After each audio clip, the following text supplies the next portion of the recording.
Order and ask everybody please stand for the Pledge of Allegiance. I pledge allegiance to the flag of the United States of America and to the republic for which it stands, one nation, under God, indivisible, with liberty and justice for all. Leslie, roll call, please. Mark DePace. Here. I don't have my list in front of me. Sorry. Amanda Grubler. Here. Kirsten Gustafson. Here. Diana Howard. Here. Matt Macker. Here. Maureen Sheridan. Here. And Mike Zabella. Did Here. I get everybody? Okay, we have we got audio in the mics. Try to speak loudly, but hello? Testing. Maybe not. Maiden voyage. I got you. Hello? We'll speak loud. Okay, yeah, this is an intimate group. Okay, so before we accept the agenda, we're here to, for a special meeting, academic workshop, talk about,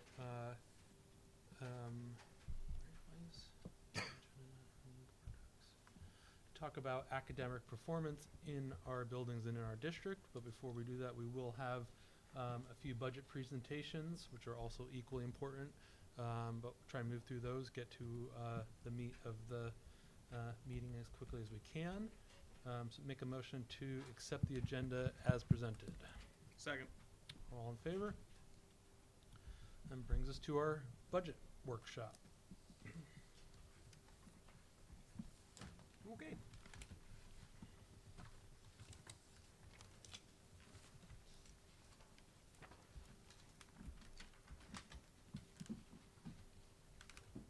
We can stand up.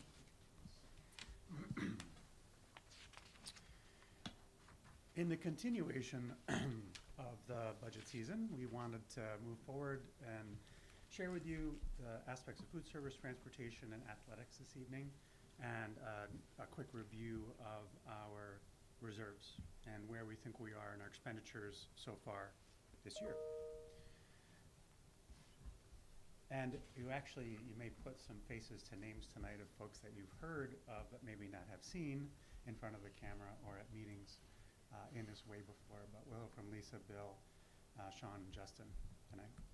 So we're going to begin with Lisa. If you'd like to come up and join us and walk us through your slides. Hi. Hi. I think I know everyone, but maybe you don't know me. I'm Lisa McGovern, and I run the food service for the district. I work for BOCES Shared Food Service Division out of Capital Region BOCES, and this is my third year at Hudson. Our school lunch finance, our C fund runs separate and apart from the general fund, so it is a self-sustaining entity. We spend what we make, and we are administered through the NICED. I get audited through NICED every 3 years, which I'm up for an audit next year, actually. And I don't know if you know this, but the fund balance is capped at 6 months. So if we go over the fund balance allowance, then we need to spend that in upgrading the food service facilities or food. This is, right now, our meals served per month, breakfast and lunch district-wide. So you can see we serve probably about, over 10,000 meals a month for lunch. Right, this year's focus has been the farm to school. We're trying to increase our scratch cooking, use as much local produce, locally produced items as possible, so that we can try to qualify for the New York State 30% initiative, which would give us back an additional reimbursement for every lunch that we served this year, and that would be paid out next year in next year's finance. So right now, we've been serving some, I don't want to take too much of your time because I'm sure everybody's hungry and nobody wants to look at pictures of food, but local carrots, local purple potatoes from Home Farm, and some local cucumbers and tomatoes and red onions and that sort of thing. I've been buying also fish from Hudson Fisheries right here in Hudson, New York. Some local Napa cabbage, purple Napa cabbage, and that's the Hudson Farm steelhead trout. Kids never saw steelhead trout before they saw it they all thought it was salmon. Cause it's really beautiful. They do a great job over there if you ever have an opportunity to visit. But I've been trying to reach out to a lot more local farms, like very local, so I can try and keep as much money within your district as possible to help the community itself and also help the kids eat better food. Fresher food is always better and better for you, and hopefully it can help them raise their grades and focus and feel better and all of that. This is an example of one of our local foods that we've been doing this year, which we created. It is using a 100% New York State items. It's the One Mighty Mill pizza crust, which is made with stone ground whole wheat flour, which is grown, I didn't know this, but New York State grows a ton of wheat. So interesting fun fact. And also the Casa Visca kids pizza sauce, which has no sugar. It has carrots instead of sugar. And then we use the Polio mozzarella cheese made under the Bellagosio line, and that has no emulsifiers, no colors, no preservatives, just all good, clean ingredients.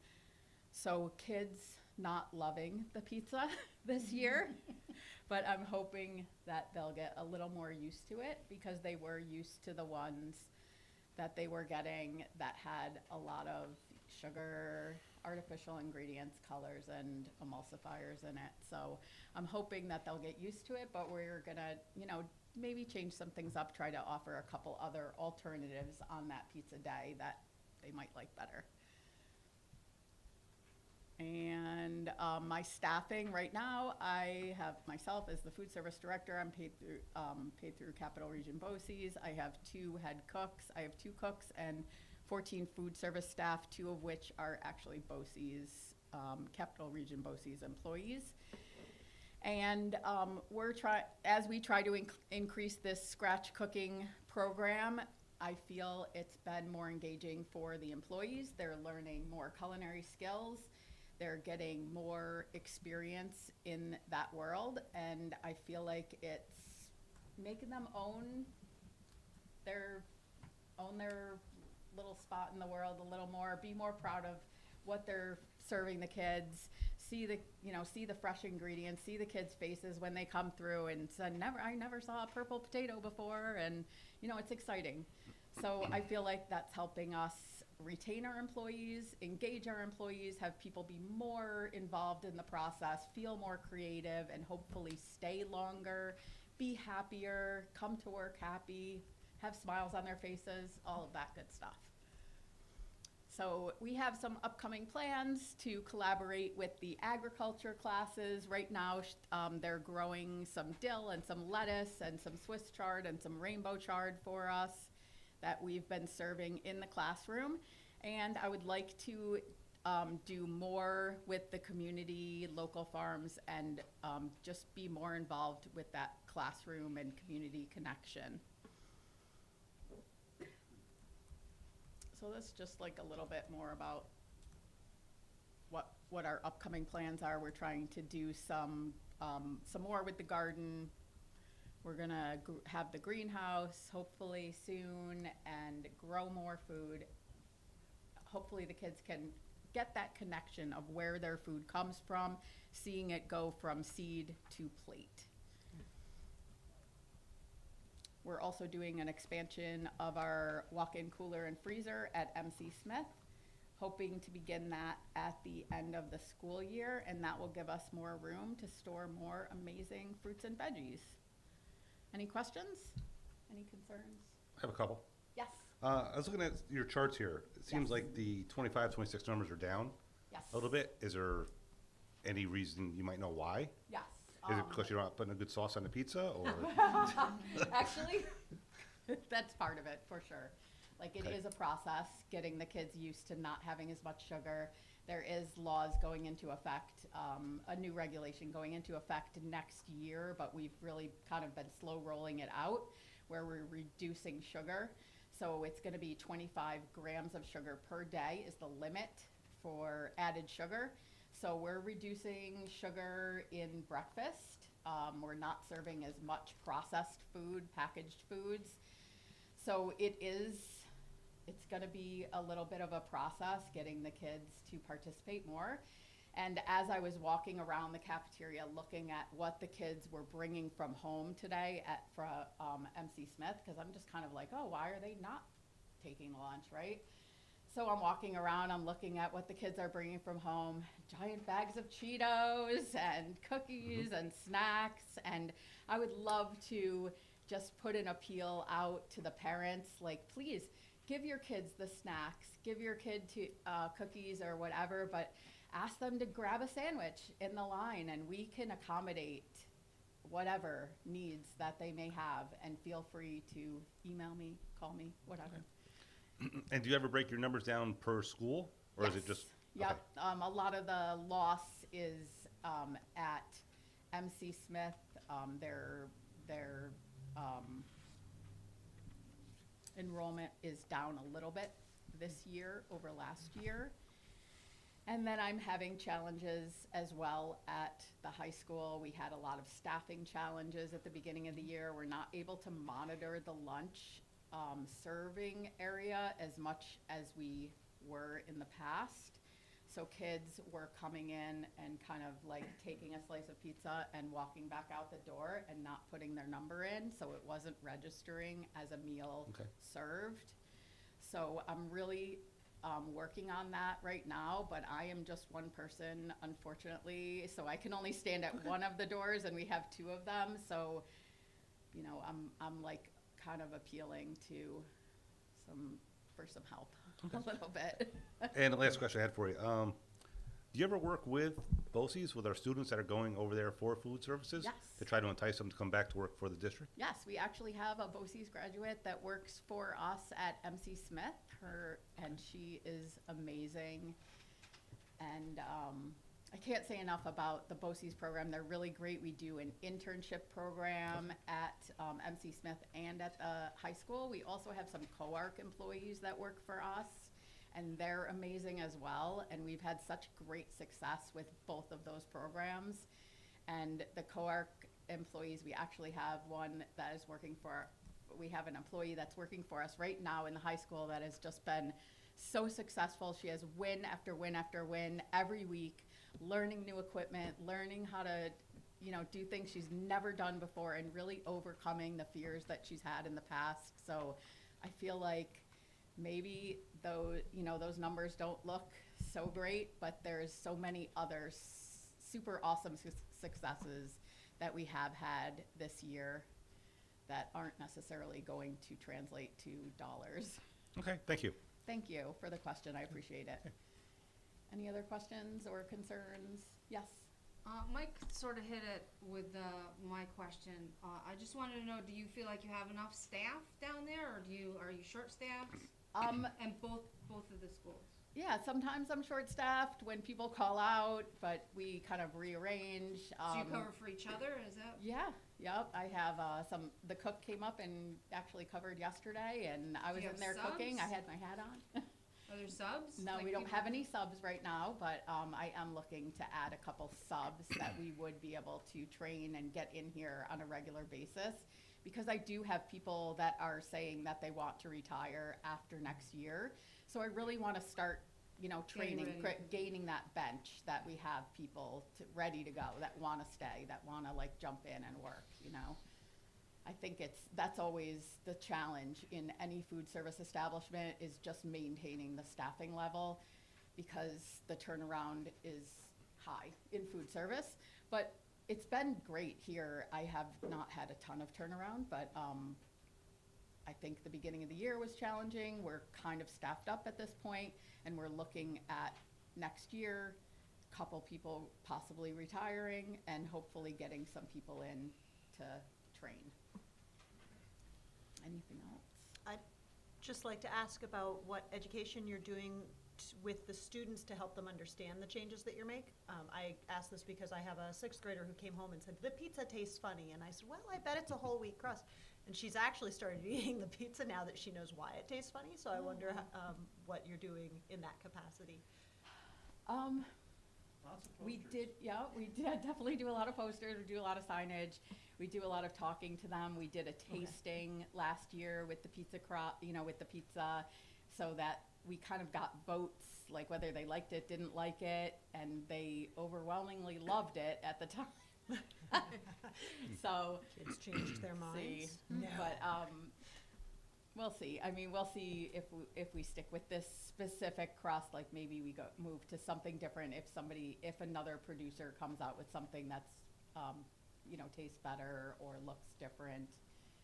I mean, personally, I would love to bake our own crust, but I think I'm pushing them a lot already, so I don't want to get into the baking quite yet. Well, I just want to say Hopefully thank they're you not listening.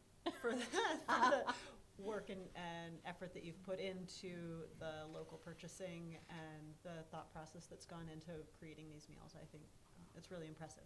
Thank you. And I give all of the props to my employees. They have done so much this year, come so far. They're just such troopers and have learned a lot and just done everything that they could to make it amazing for the kids. And we just hope that they like it. Thank you. I appreciate Sorry. the general fund hasn't had to pay anything to the school lunch fund. Both our status as a CP school is driving that, I think, a lot. If numbers are down for meals, are we looking at whether we're going to hit our revenue target for this school year and whether that's going to affect the budget next year? I do not think that we will be needing any money from the general fund because of the additional money that we'll be getting for that New York 30% program for every meal served throughout the year. So even though our revenue will be down, we'll make up for it. We also had a great summer program that we started this year that was called a non-congregate program, where we brought the truck down to downtown Hudson and we distributed 5 days worth of breakfasts and lunches for the students. Actually, it was for anyone that was under 18. They could sign up for it, and I got a local farm box, and then we put together breakfasts and lunches that they could make at home. And we got New York milk for them by the quart, and brought that truck downtown. And I sat there in 100 degrees at the back of the truck, but we had tons of fun, and would love to do that again this year. And that helped us increase our revenue over the summer as well. So I think just adding more programs as much as I can, getting food out to as many kids as want it in the summer would be super helpful for us and for them. And then trying to gain more participation by partnering with the classroom so we can get that education out to them as to like why the pizza tastes different or why they should, come through and get a meal. And hopefully the parents as well. I do have like a little parent group that has a WhatsApp group, and I like to I just send them like little messages every now and then. We're doing this or we're doing that. I send them pictures, and then they put that out to the WhatsApp group so that the parents that are really concerned about health, wellness, and nutrition, that they get that message, and hopefully that gets across to the kids as well. Any other questions or concerns? Amanda, you good? No, I'm good. Okay. I just had one more. I just thought about Yes. the way fuel prices are going right now. how do you adjust when your costs go up? Are we raising the price of the product for the students, or are we gonna just eat the cost of? All lunches, breakfast and lunches are free for all the students. Oh, okay, And our prices are locked in because we're on a bid. Okay. So Capital Region BOCES does our bid, so we have bid pricing for all the food that we serve. And we also got commodity food from the USDA as well that we put into either direct diversion, what they call brown box, or DOD produce. okay, but the prices are locked in for the school year? Yes, Okay. Thank you very much. thank you. And let's try and get back to the practice of just doing one question and pass it down the line. We'll just Oh, keep okay. circling around. All good. Thank you. Oh, sorry. I think we did that though. Lisa truly does exemplify the thing that she's described. They're all great questions. Outside of her office door and outside of all the cafeterias and along the lines, there's signage that's not just about, hey, we're having eggplant for lunch today, but it's about eating healthy, it's about local farming, it's about where the fruit or the milk came from. There's pictures of the cows outside your office and around the buildings. But it really, for all of the places that I've been, the intention has always been to try and draw a direct correlation to how important we pay attention to our farmers that are providing all of us, this essential thing. But to see it really come true it's been really meaningful. I'm very grateful for Lisa and her staff for the work that they're doing. So, easy one, transportation. Oh, yeah, right. Good evening, everyone. Thanks for having me. So, as you know, we own one vehicle that transports students, and it's a van. It's a minivan. And everything else that happens at the behest of contracts with local companies. And it is extremely complex. Bill and Arella, every day are having 15 conversations at least around how to problem solve something that got dropped from the universe into their hands. So if Bill is standing here at all, this is a testament to his fortitude. Thank you, sir. So we kept this right short because, and questions, if you have them, hopefully I can answer them all. But we have too many contractors, but it's the way it is. And my biggest challenge here, November 24, 25, I was going to be here for 2 months. And I had to look at the contracts, the invoices, the purchase orders, and the contract numbers. A lot of the numbers were fictitious, they didn't exist. There were contract numbers that weren't renewed from 2022. What that means is we don't get money back from the state. We have a contract, and they're happy, the contractor's getting paid. We're paying them, but we're not getting the 45, 50, 56% back from the state. You probably have seen a lot of contracts come in front of you. Just recently, 8 others that we just bid, so now we have those were back from 2022, 23. So we have a real contract. We're in compliance, and we will get money back from those. And in April, May, probably May or June, I'll be bidding even more contracts because I think the numbers are a little high because there was no competition. I'm not sure how that happened, but we're on it. So we're plugging away on it. And in addition to, I just want to show you this one here, Germantown Central School. They have 5 vans, I believe. We had a student going to a special ed school, and they have one going. We did not need an aid. It was on their way. So we fell into an intermunicipal contract at $46 a day, not $500 or $600 a day. So I'm always looking for those, cooperative, intermunicipal, et cetera, where you don't have to bid them. There's also A+ Medi is not on this, but they are 2 contracts we have. And also a parent contract we're falling into right now with a McKinney-Vento, where a family is living in Albany. And instead of bidding it, I offered the parent a contract, so she'll be the transporter. The contract will be with her. And that's about a $400 or $500 savings a day. So that's where we are with, it's a lot. Like I said, the PO, the invoice, and their billing all matches now. The contract number all matches along with the state approved contract. This here? Yep. Oh, so these are some other things besides the daily, every day, it's just constant, but pre-K bus orientation up at the elementary school, which is awesome.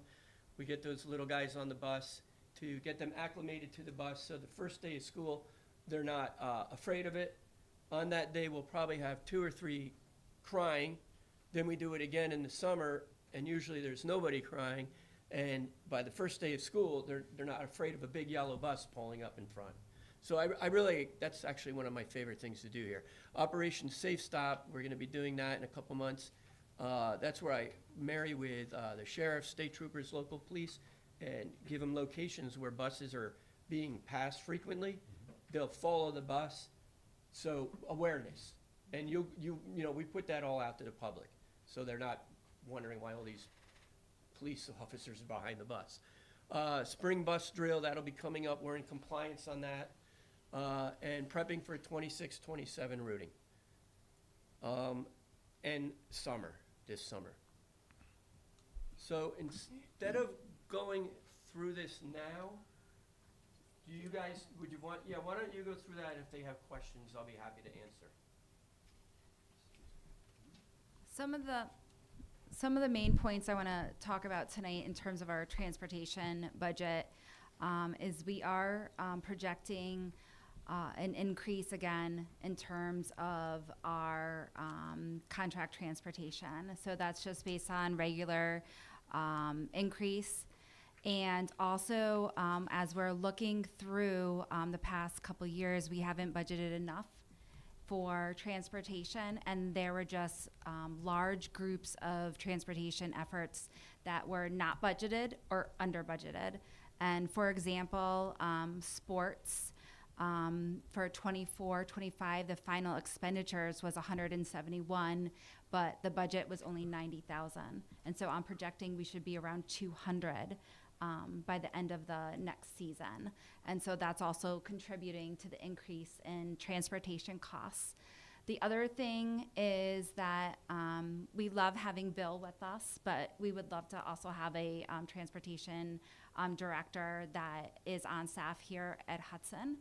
And so there's just a little bit of movement in terms of our non-instructional salaries, which would cover not only the transportation manager, supervisor, and also part of the transportation secretary, 0.5 transportation secretary's salary as well.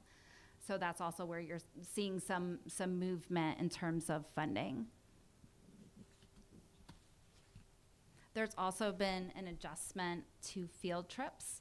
And so, as you can see, 24-25 final expenditures was around 37,000.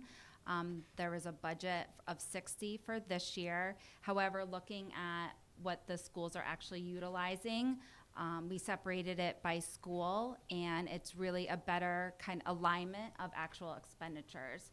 And so, although the funding looks like it decreased, it's really actually what our schools are actually doing. The elementary school in particular uses a lot of grants and funding like that for their field trips, so it's just not needed in that area. Any questions? Sorry. I have one for Bill. Yes, sir.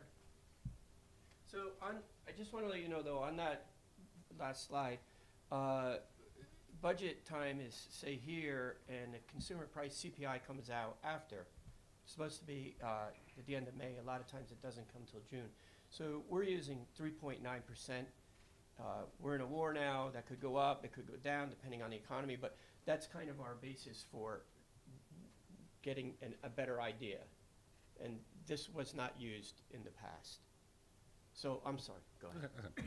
So you said we have a minivan that we use for transportation stuff.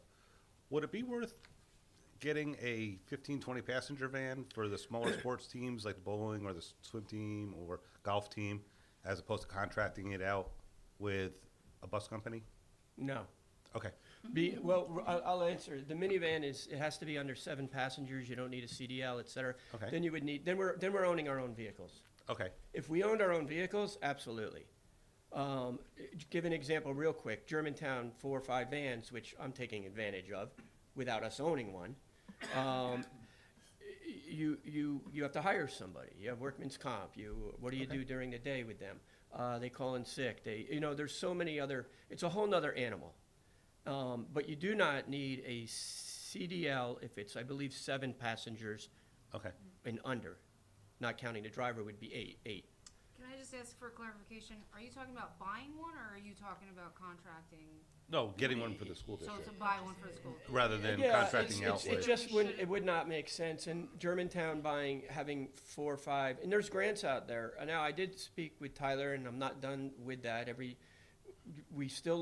looking at it to have, there's a lot of laws and rules and regulations with that. If I drove that van, say 14 straight days in a row, that's a problem. It has to be sporadic. It can't be, it's worth looking at another van because if this van is being utilized 100% and it could be used 150%. So that's a conversation I'm having with Tyler. Okay, thank you. Couldn't somebody get a CDL to drive the larger van? And now we have another employee for transportation, and so they're What done, if an administrator got a CDL for, then the administrator would drive the sports team. well, the director could. I don't wanna throw him under the bus or anything. If he had a CDL, it would be in his benefit. It's something to look at, but again, there would be, certainly, there's a lot of different layers to that. Insurance, the union, there's a lot of different layers that we would have to look at with that. I know sometimes, say tennis has 4 kids, or a chess club has 5, I know they use it for that sometimes, when it's under that 7. So it's utilized how much and again, I don't want to just go out and get another van and have it But sit is there. it a conversation you're open to having with somebody that might be interested in? It is, and it would be, if they're interested in it, and it would have to be, they have a contract, a union contract in there, won't be anything about driving a van, I would assume. So, there's a lot of layers in that. We should stop that. We should go on. Okay. Yeah. I just had a question about the spreadsheet on the preceding slide. I was curious, it said field trips, and then it had field trips separately broken out for MCS, the junior high and the high school. What is the general field trips line?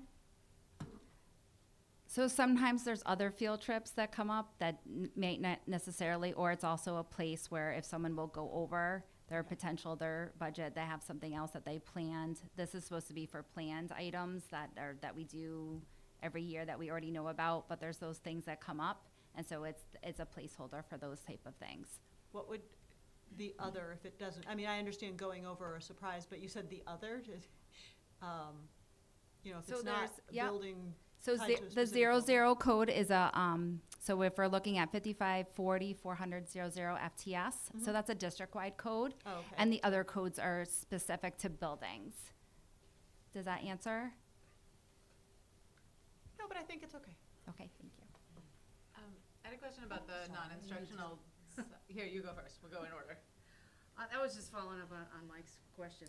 My question for you, Bill, was you mentioned a parent contract that you have.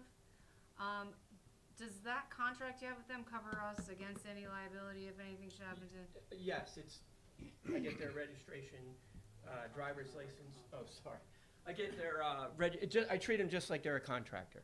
And it has to be that person all the time. It can't be the husband or a boyfriend. It has to always be that individual driving.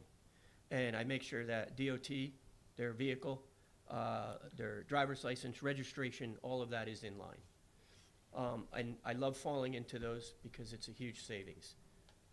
I treat it just like a McKinney-Vento, where instead of bidding it out, you do an intermunicipal with another district. and that district saves a little bit of money, and we save a ton of money. Win-win. If you can go back to the slide that had the budget, you mentioned, right, so non-instructional salaries has this 100,000, give or take, increase, right, to put you said a full-time transportation person plus a half-time secretary in. Where does Bill's salary, where is his salary removed within this, or are we looking at 100,000 extra dollars in? No, so right now he's in the contractual line, so that also was not budgeted this year. So if you see the final expenditures for 24-25, it was 91,324. That was not all his salary. That was also the secretary salary as well that went in there. So we do not have that currently in the budget. So we For are the talking a 25-26. $100,000 difference then because we didn't budget Yes. for it this year. Correct. But it's more of an accurate picture of actually our Yeah. expenditures. Yeah, totally. Yes. But $100,000 we have to accurately budget for next year. Correct. So I'm gonna combine my two questions into this one now. So, for that line, somebody's been doing that work, that half FTE secretary position that you described. So it's being moved here as opposed to somewhere else? Yes, Okay, it so was in a different place, absolutely. So it's not exactly a total, yes. The special ed summer, was that somewhere else? The 260 at the bottom? No. Okay. So that is something that we expend that has not been in the budget. And we were spending it, it's just. Yes, Yeah, okay. yes. How are we spending money on transportation for summer school in the past? Or is that just a mystery? Yeah, none of the summer schools or any of the transportation were placed in this year's budget. That includes extended school year program, the junior high and the high school regions prep and, 6-week credit recovery program. None of it was budgeted. So you will see it now. And one of the last slides is where we project our expenditures to potentially be as of today, as we're actually including the things that we've been spending money on all this year, to the best of our knowledge. So yes, and when I get to the end, that's 262 is one of those things I'm going to identify as to why the overall budget is again approaching 5% increase. But forensically, have we gone back and looked at like 2023, 2022? Was it in those budgets? I don't know. No, yeah. It's my understanding last year we were $1 million short in terms of what we ended up in the last year, so no. Mike? And I mentioned before, when you roll over a budget that was inaccurate to begin with, you're not capturing the things that we're missing, right? And that would be true for all of us. Like if you had a car payment, you forgot to include it in your household budgeting, it's still missing when you roll over, the prior year's estimation of those things. So it's been a lot of discovery and trying to be much more conscientious around identifying it. And I said over and over again, this will make next year easier and the following year easier just because there's a place now. And you're asking all the right questions like, where was this before? It wasn't anywhere, but now it is somewhere, so at least we can better prepare. So if it wasn't budgeted, where were they getting paid from? Just General fund. a general fund? And if any of those that were on the board last year know the hundreds of transfers that happened at the end of the year, that was this, trying to correct this, because the money had to be expended out of these lines in order to get any kind of aid. Or if it was a salary, we had to move it into salary line. So, and there's been a lot fewer of those moves this year, but there will still be some. So primarily general fund or taking it from somewhere else where there happened to be some money left over. So did it affect our aid? Well, that's one of the things that Bill's been doing. He's been forensically going back, not just to 24-25, but to 23-24. That's actually, I think, where his story started. He said 2 months, right? That's where I found it, and then I had to go back even further, and that's why you got, I went as far back as 22, and last year I gave you guys a good, I gave you a good picture of where we were and why they did not budget that other million, I don't know. There was maybe window dressing on it, I don't know. This is true numbers. No window dressing, this is where we are. And it was a lot of work getting there, but it's true,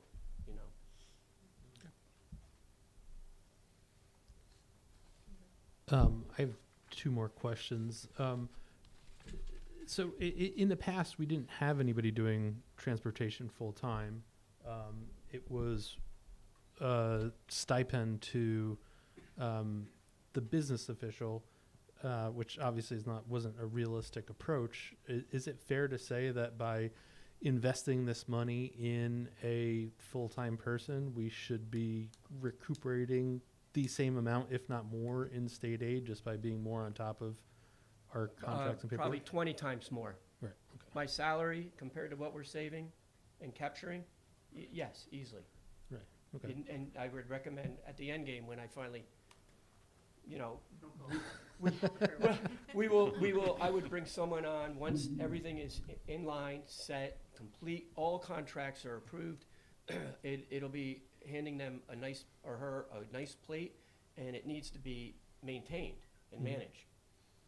So, yeah, you'll see the difference in about another year, I'll be able to prove all that and Yeah. show you. Right now, we could. And looking at this big $6 million line at the bottom, is there a benchmark or a threshold for districts of our size in similar situations that don't have their own transportation fleet for, saying this is how much money you should be spending per student? Yes, I think that's high, and I think it's going to be going a lot lower, including with the CPI, because by doing these contracts, getting everything together, now we can focus on which ones are high, which ones are low, which ones need to be bid. Remember, enrollments are going down, not up.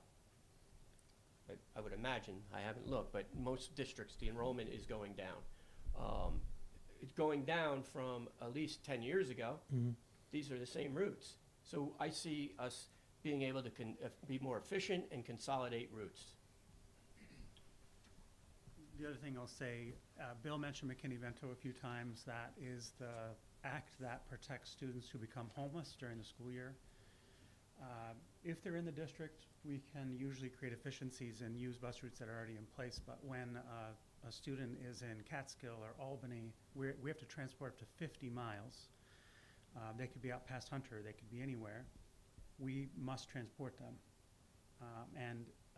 You heard him quoting some of the prices for bus runs. It is $50,000 to $70,000 for a bus run that we have no way to predict, and we have to do it. It just appears from nowhere. So when, and our next presentation, we'll try and identify some of those outlying things that is unique, or they are unique to Hudson, to maybe some of our neighboring districts, that are large financial burden that is regulatory and required.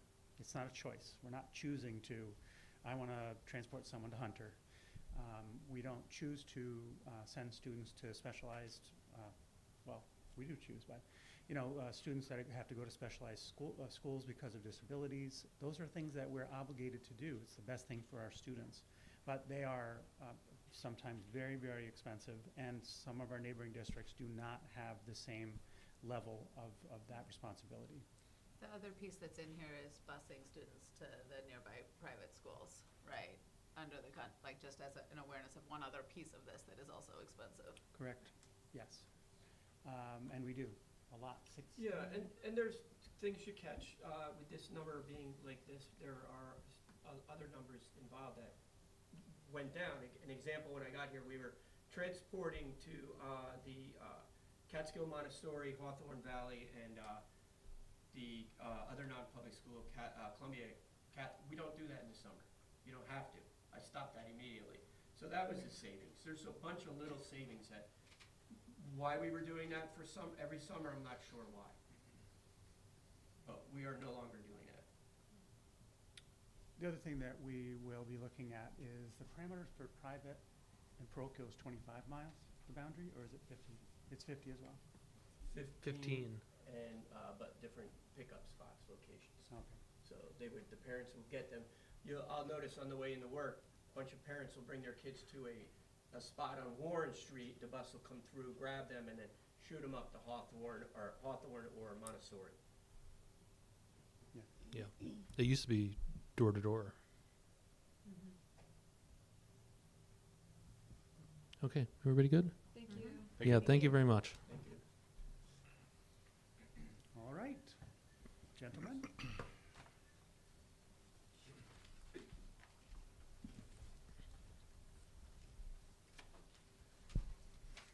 Hello, everybody. Hello. So just kind of a quick overview of some of the sports that we offer. In the fall, we have football, 2 levels, boys and girls soccer. We have 2 levels of that as well, varsity and modified. We offer golf. Girls volleyball is all 3 levels, so modified, JV, and varsity. We have boys and girls cross country, which is modified and varsity. Girls tennis is varsity only, and then football cheer is varsity only as well. So in the fall, out of all of the sports we could have offered, the only thing we did not was we're not able to field a boys and girls JV soccer team. Everything else we were able to. And JV football, which is something we haven't had in quite a while. We were close to being able to do it this year, just we were a few kids short. In the winter, for boys and girls basketball, we field all 3 levels. Bowling, varsity is the only thing that's offered. That's a sectional thing, not just like our school. We have varsity boys and girls swimming. For boys volleyball, we do modified and varsity, and then basketball cheer is varsity as well. In the spring, for baseball, this year we're actually looking at 3 levels again, which is something we haven't had in a few years. But the numbers look pretty good we're in day 2 of the spring season. It looks pretty healthy for us to be able to have 3 levels. Softball, we are not offering varsity again this year, which is the same from last year, and just doing modified and JV, trying to build up from the bottom and get that program back up on its feet with 3 programs. Boys and girls track and field, we have modified and varsity for that, which is the same for all schools. We have recently added flag football, so thank you for that. We had about 35 girls, I believe, yesterday at tryouts, so it's a big hit at the moment. And and boys tennis we brought back last year. We're still trying to find a few kids to hopefully be able to field the team for boys tennis this year as well. That's also only a varsity sport. So here's just some numbers. These are this year's numbers. So in the fall, we had 188 student athletes with 19 coaches. Winter, we were at 117 student athletes with 14 coaches. We'll have 12 coaches in the spring. Numbers aren't finalized yet for that. As I said, it just started yesterday. But that number will definitely be up from last year because we've added flag football, and it looks like we'll have 3 levels of baseball. So those numbers participation numbers should be up for the spring enrollment. And then in terms of budget, in terms of me being able to touch base on these, the 2 budget lines that we control, myself and Justin, are the 400 and the 450 line. So contractual line, that is mainly our officials and other contracts that we have in terms of like our golf team playing at Columbia. The money comes from out of that account to pay Columbia for the use of the golf course. Anytime we'll send cross-country teams to invitationals, track and field we'll send to invitationals. So anytime there is a entry fee for those things, that comes out of that line. And then our materials and supplies, that is everything from sports equipment to uniforms.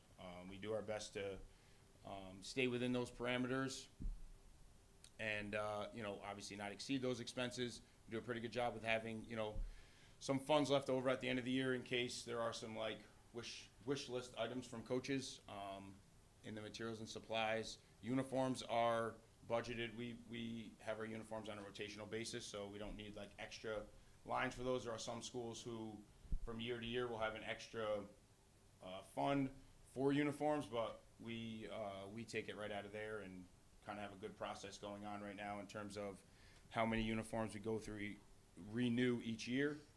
We usually try to keep them for 5 years and then rotate them. So if you have any questions, feel free. I'll do my best to answer them. Good. Congratulations. Oh, Thank yes. you. Congratulations to all the boys. They did Thank such a you. nice job. That's awesome. Yeah. I do have one little tidbit aside from the whole CDL thing. So for athletics, has there been any thoughts or ideas behind having something like wrestling or jujitsu or some sort of self-defense classes that kids could get an athletic credit for? Because I know sometimes in high school there's a participation issue. So, in terms of getting like there's no athletic credit that kids get, like in terms of Passing gym class for. right. So, like, in order to pass PE class, you have to be taught by a certified PE teacher, which aren't all of our coaches. So, like, you wouldn't get a PE credit if we had a self-defense class, unless that self-defense class became part of like the PE curriculum. It wouldn't be part of athletics. Anything athletics is extracurricular. If you're on a basketball team, you don't get any PE credit for being on the basketball team, the soccer team, or anything like that. To my knowledge, I'm speaking, to the best of my knowledge in terms of athletics.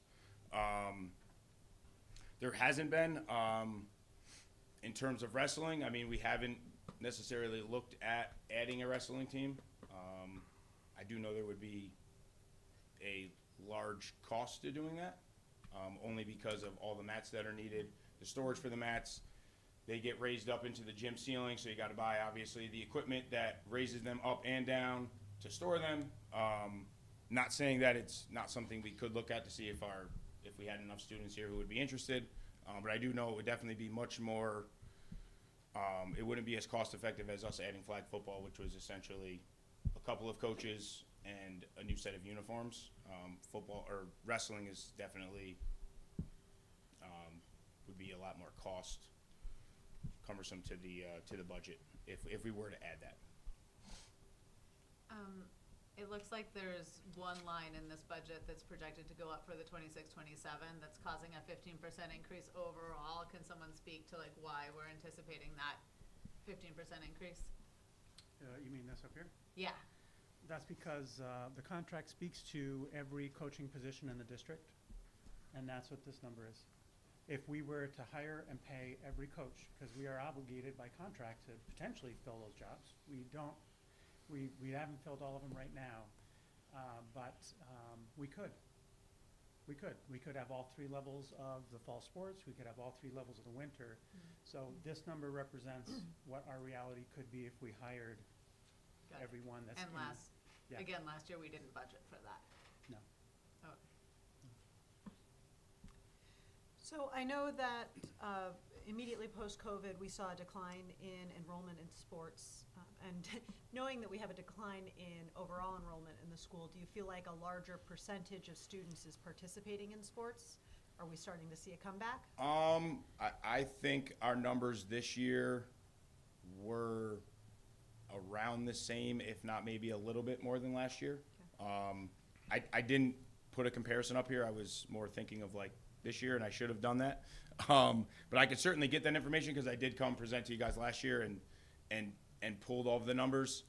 Just thinking of how large our teams were this year in the fall, I would say we were, if not the same, if not more, we were definitely about the same. I don't think we were much drastically less. The winter, I would say we were more this year than we were last year, only because last year we fielded all the same teams we did this year, but our girls basketball numbers were higher, and everything else was about this. Swimming numbers were a little bit higher as well, and then everything else was about the same. And in the spring, our numbers are going to be better than last year just because we added flag football, and we're back to 3 levels of baseball. I think they'll probably be close to, with the 3 teams, we'll probably be close to 40 kids in the baseball program, where last year we were probably, at high 20s between the 2 teams. So I would say our numbers are going to be a little bit better this year. We're constantly trying to, get more kids involved. I know for myself personally and the other high school PE teachers and the junior high teachers, we're constantly, talking to the kids about athletics and trying to join teams. And I've been begging and pleading with kids for the last 3 weeks to try to get them to play tennis so we can have a team again. So we're constantly trying to get more. I think we're definitely better than we were, 3 or 4 years ago. Obviously, we're not where we want to be, because we'd obviously love to field all of the teams that we offer. You know, we're pretty close right now, but I don't think we're far off from a lot of the other schools around us. There's just, I think there is a decline in all the schools around us, and a lot of the sports we don't have JV in, it tends to be the same for the other schools in our league that we compete against, where they don't, there's 4 or 5 schools that don't have that particular level for that sport. Yeah, if possible, I'd love to see it as a percentage of the student body who are enrolled in sports, not just the flat number. Okay. I And know- yeah, I would have to dig a little deeper than I did for this. These are not unique students, obviously. So to find out the percentage of students who play a sport, I would have to just dig a little bit deeper. I will do that for you. It'll take me a little bit of time. Yeah. Because obviously, we do have a lot of athletes who are multi-sport athletes who play all 3 seasons. But I can work on getting that unique number and then compare it to, obviously, the number of students we have grades 7 through 12. Yeah, if you could do some sort of sample, that would be great. Okay. Given the increase in the salary line, can we take a look at lines 2 and 3 and just see if we can't trim those? Looks like we're not necessarily spending those entirely, so as a whole, we might be able to, have that increase a little less. What is the non-instructional salaries line for? So it's my understanding those are for our chaperones. Gotcha. Okay. Do we So have- I can't speak to obviously the number, because again, I said, myself and Justin, we don't see that number, or I obviously approve the chaperones that they've worked. So just for reference, so you guys understand, at every sporting event we have here, whether it is a modified game, whether it is a basketball game, which is highly attended, or maybe a tennis match that is less attended, we do have a chaperone, at least one, at every sporting event, just in case something were to happen. There's a district employee there. We go over, they know what expectations are from them, from me. They all have my number in case obviously something did happen that I need to be notified about, with their parent or players or things like that. So we do have a chaperone. They are primarily our TAs and aides that do that for me, but there is one at all of our athletic events, regardless of size. Obviously, there are more chaperones if we're at a football game, because there's a lot more spectators here. But we do have one at all of our events. Yes, Would timekeepers too. Would it be possible to pull like what that actual expenditure has been this year so far and use that to then try to, right, like if 24-25 was $13,000, maybe we don't need to budget 50 this year, right? Like we know that we're trying to balance a pretty tight budget this year. You got timekeepers too. We have time. The only thing we have timekeepers for that are paid are for basketball games. It still 'Cause comes that's out, it still comes out of the Yeah, budget. but I'm looking at like, it only cost 13,000 2 years ago, which means maybe even fully funding all those positions, we don't need all of that money Did we in that have all line. these sports that year though? Did we have all the kids showing up for all those teams? Yeah, I think that's why pulling this year's number would just be curious to see. Like, I'm not proposing cutting it without seeing that, but I think just like getting a sense of where we are to date would help us then, because we are gonna have to make, realistically across our whole budget, we're gonna have to make some tough decisions. Mhm. Mike? There's been some talk about possibly adding pickleball courts to the existing courts, wherever that lays. Would the school be buying equipment for that activity? I don't know much about it, so I don't know what's required. I have spoken with Tyler a little bit about it, and I've been trying to get some information from other surrounding schools on kind of what they have on their tennis courts in terms of, because there's a couple different options for pickleball. You can have them right on the court, use the tennis net. You can have them behind it, kind of off to the side where someone has to bring their own net. We're kind of in limbo of what that would look like, but we wouldn't, I'm not planning on it from the athletic department standpoint in purchasing any equipment. It would just be, they would be there just like the tennis courts are. The nets, you'd bring your own paddles and ball and play. Has there been any interest from students Oh, that are pushing for it? Pickleball is probably the most favorite unit we do. We just finished it, actually. We do a tournament at lunchtime, and all of the kids love it. What is it? So, I've never heard. It's ping. so basically, it's a smaller tennis court, smaller than the tennis court. The net actually is 2 inches lower than a tennis net, so that's why you can play it on a tennis court. It's not Okay. perfect. You play 2-on-2. Short-handed paddle. Some are made out of wood. Most of them, if you have a good paddle, they're more out of like carbon. And it's wiffle ball, basically okay. the size of a wiffle ball. Multiple holes in it though. And you play similar to tennis. You serve diagonally, hit it back and forth until someone gets a point. It's a lot like ping pong, I would say. Yeah, it's a kind of a combination, but our kids love it. I mean, we have kids constantly wanting to come down. If, they want to play all day. They want to leave the nets up. If we played it for a month, they probably would be fine with that. And most units, they're ready to be done within a week. So, pickleball and badminton are the two fan favorites. Interesting. Okay. Thank you. You're welcome. Anybody else? Anything else? Yeah, I had a few. Do all sports have paid coaches and assistant coaches, or is it different? So, almost all of our varsity sports have a paid assistant. Okay. JV and modified do not. They just have one paid head coach. It is mainly all of our team sports, like more of our individual sports. Tennis does not, golf does not, swimming does not, bowling, but like boys and girls basketball does. The only team sport currently that does not have a paid assistant, and this predates me, is volleyball. I don't know the rationale when they created these assistants, because when I was here playing, there were no paid assistants other than, I believe, for track and football. And then at some point that changed and we started adding some. Cheer does not, the tennis teams, cross country does not, track and field has an assistant coach, football varsity gets 2 assistants. So basically all of our team sports do, which is a huge advantage in my opinion, coming from a coach. I would be lost if I didn't have an assistant coach at the varsity level. So I appreciate the fact that we do, because a lot of schools around us do not.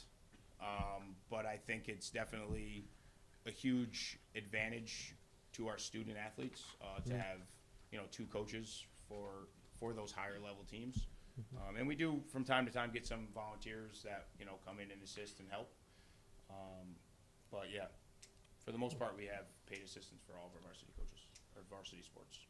And then, where would things like, if we wanted to invest in a weight room program or something like academic tutoring, would that be in this budget or in physical education budget? Or so we actually piloted a workout program this year. I believe I actually may have spoke about it last year, because I think we were just getting ready to potentially look at purchasing it.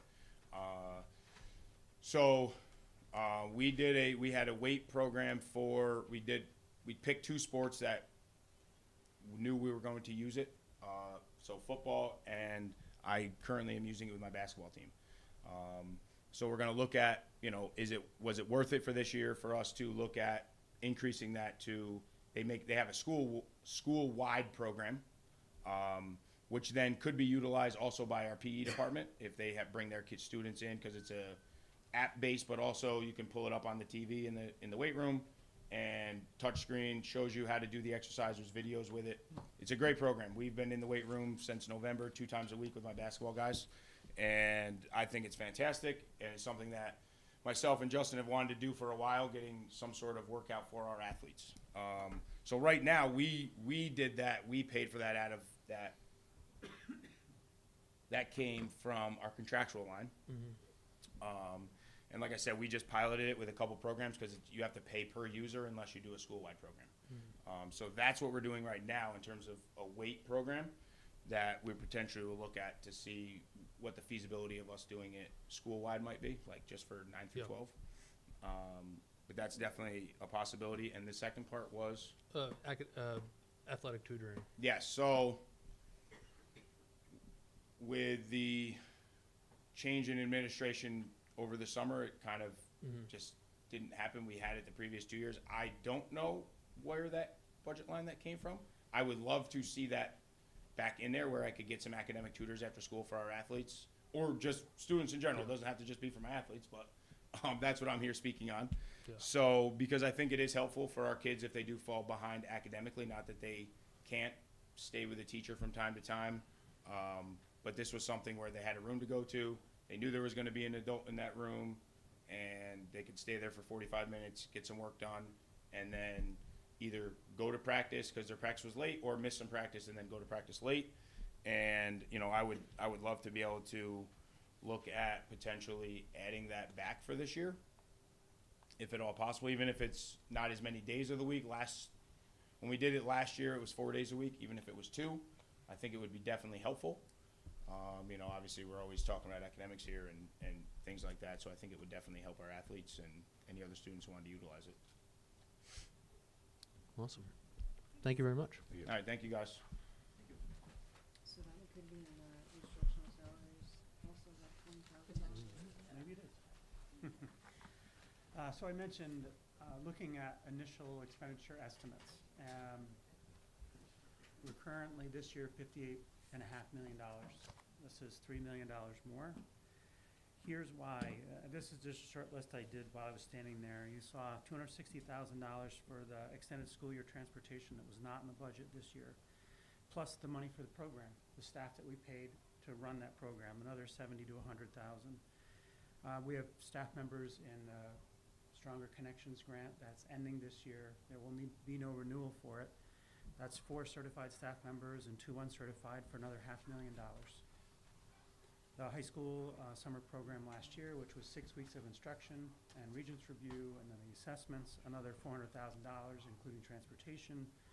The sports runs that were estimated to be at $60,000 in the budget for $60,000 this year. The actual expense last year was $200,000 for athletic bus runs. And of course, the exponential growth in insurance costs. Just that little bit that I thought of just right here is about $1.5 million. And actually, if I were to call it insurance costs, that itself could be $1 million. It's hard to say.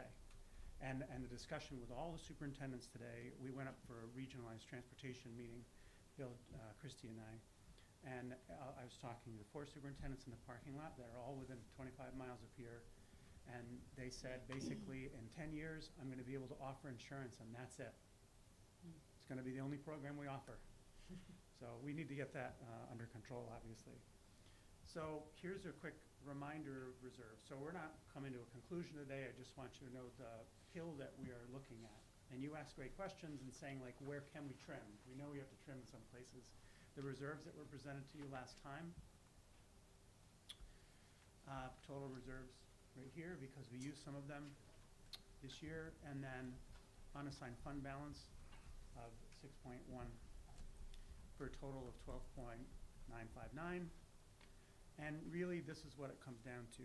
And it's important to mention now, with the EPC project, we have debt coming on this year. So and maybe could have explained more clearly. I'm still playing catch up, but we had to initiate debt in order to begin the EPC project, which is a little over $8 million. We pay on that debt once the money's been borrowed, and there's an expectation we'll have some debt this year, about $420,000. They're offering us the opportunity to split that debt between this year and next fiscal year, which would actually take this number that Christy presented last time. The reason why this is so high is because of that debt. This would lower this down to in the mid-5 range. So if we chose to push off paying $200,000 out of the general fund or reserves or wherever, it would lower this by paying 200 plus this year and 200 plus next year to about 5.5. Our state aid is fixed at this juncture. This number, this 3.772, represents this number minus the 4% maximum that we are allowed to have. The reason why we believe that preserving that money is very important is we have been held harmless. In other words, the foundation aid formula has allowed us to continue to generate the same revenue in foundation aid, even though we've had declining enrollment for 10 years. If at some juncture they decide to immediately right-size, it will immediately be a financial deficit to the district. These reserves are very, very, very important.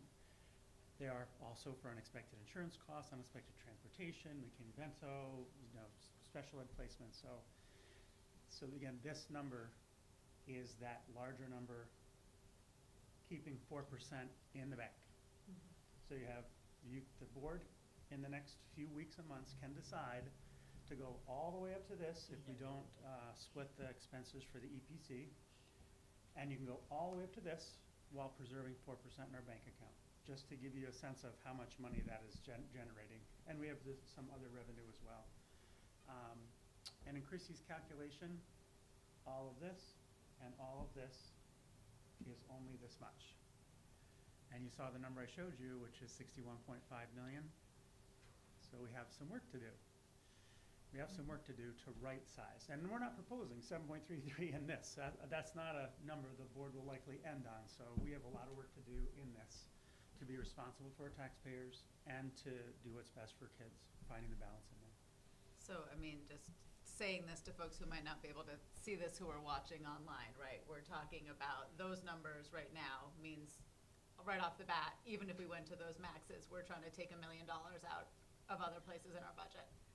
To not go to that cap and use that much on, we're talking multiple millions of dollars that we need to trim from our budget. Just to say it bluntly. Yes. And I've been told, I've been told by a lot of people that for years we've been being told that we don't have any money. Kind of true. We only have what's been budgeted, and that's all we should have been expending. But we've consistently gone over what we had budgeted in various ways, which, all those budget transfers. The idea is, and the principles, the things that they've built through the presentation you're going to hear around our instructional program, and those sheets that you saw with the budget lines in them is going to be what builds the steady foundation for everything that comes after. And you could, we make decisions here where we say we make a hard choice now and we right size now, or we say here's our 2 to 5 year plan and this is how we're going to do it with hopefully a sense of what the unexpected expenses might be. But this foundation is going to be very, very good for the district. If I was gone tomorrow and Christy was gone tomorrow, you have this. You know what should be there. And then the next person that comes in will be able to say, athletic transportation, where's the line? How's it being paid? How's the academic tutoring for athletics being paid? This will be very, very helpful, rather than just looking at the line by line of 60 pages of, oh my gosh, right?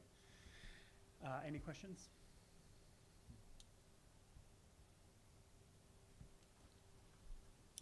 So we're going to do instructional, talk about outcomes right now, but for March 17, instructional program, so that'll mean our personnel, right, and programs that we're running, special education, total expenditures, we'll have a more accurate picture, and present it as the initial 3-part budget, which is the pie chart that you see on every budget newsletter since the dawn of time.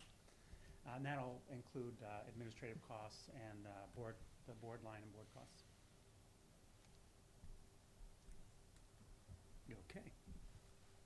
This is a little thing, but can we get the presentations that were presented tonight uploaded to board Absolutely. docs? Just because they're newer than the versions we Yes. currently have.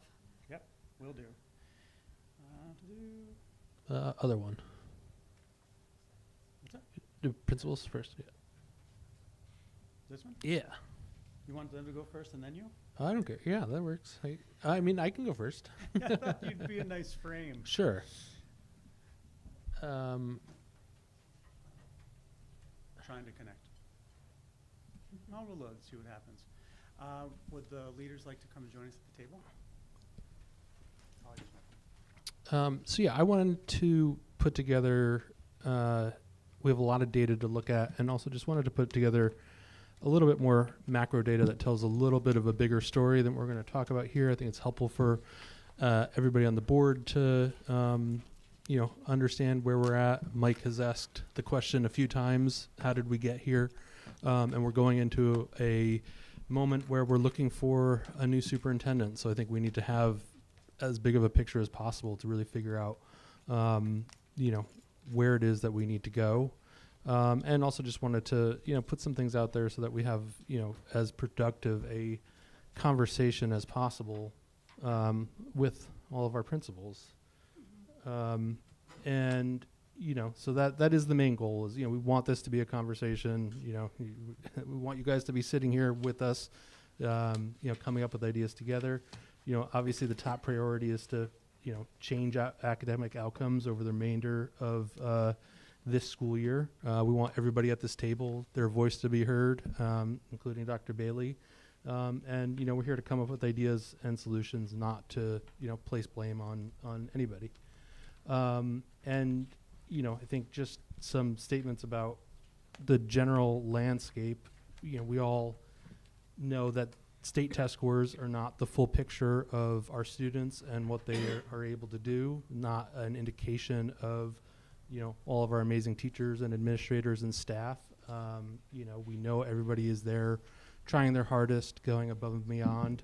But we also do know that our academic performance needs to improve. We need to get off of these ATSI and TSI lists. That is a priority for all of us.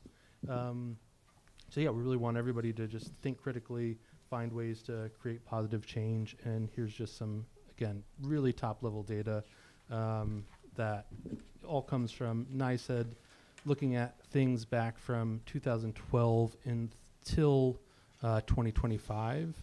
And, our state scores rose from 2012 to 2018, generally following the trend of New York State scores. There was an uptick in 2022, which is mostly because of low student participation, shortened tests. 2022, only 60-something% of our students participated. The following year, it was 89%. And then since then, it's sort of stayed relatively stagnant, or at least followed the same trends across New York State. So yeah, that's sort of recap there. For math, again, mostly followed state trends in 2013 through 2018. Again, we're sort of following trends in 22 through 25, mostly staying at similar levels.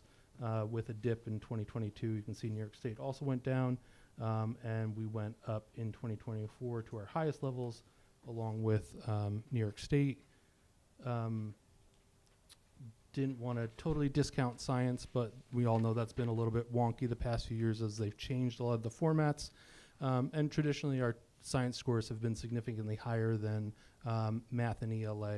And I don't know if I'm wrong, but doesn't factor into ATSI or TSI designations that much, right? Yeah. So it's very important, but again, not the that big of a picture.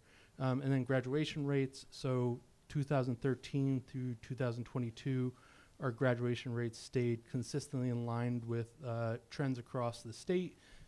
Usually anywhere from 1% to 8% below New York State average. And then, we've seen a decline over the last 3 years, which, should also be a priority of ours and is disconcerting to see. And especially looking at all the different ways that New York State has provided new pathways and more opportunities for students to graduate. We do have the DSET plans in place, and I know you guys have talked about that a bit in the past. So, really want to know, which elements of the plan are being executed on. What are we having trouble fulfilling? One of the policies that we've taken with Dr. Bailey is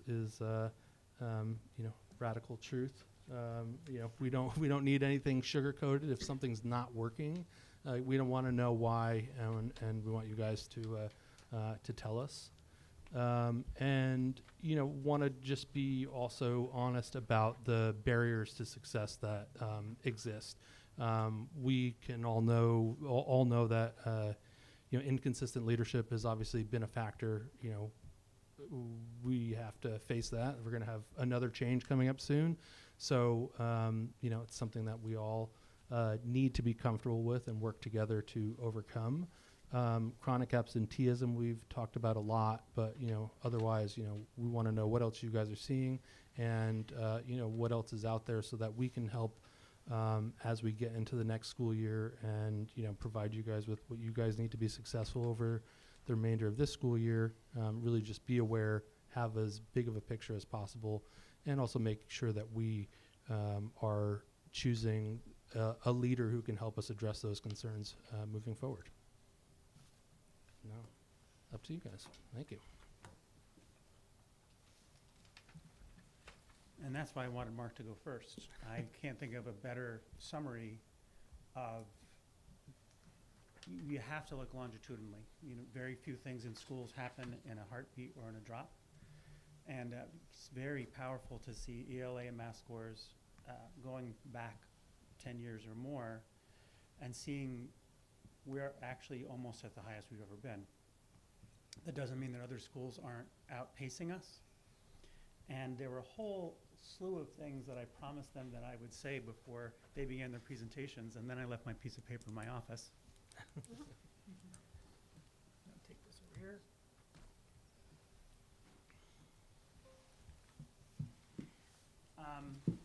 So I'll say this as an overview for everything that you're going to hear from them. As you watch the state scores outpace us in many ways, there's some important things to acknowledge, and it's not an excuse. There's no reason for us to have excuses for who we are or what we're trying to do here. And actually, quite frankly, in my whole life outside of city school districts, I admired city school districts that tried to tackle these very significant problems head-on and practice radical candor. Everything that you see in here in context of the state scores and how others in the NWA or in the state tests have been able to outpace us. And we did not do any exact like Hudson schools. We just did New York State. It is important to recognize that schools that are like Hudson struggle just like us in the ways that we're going to talk about. They have some of the same successes, and they absolutely have some of the same struggles. And we are simply just not a suburban council school.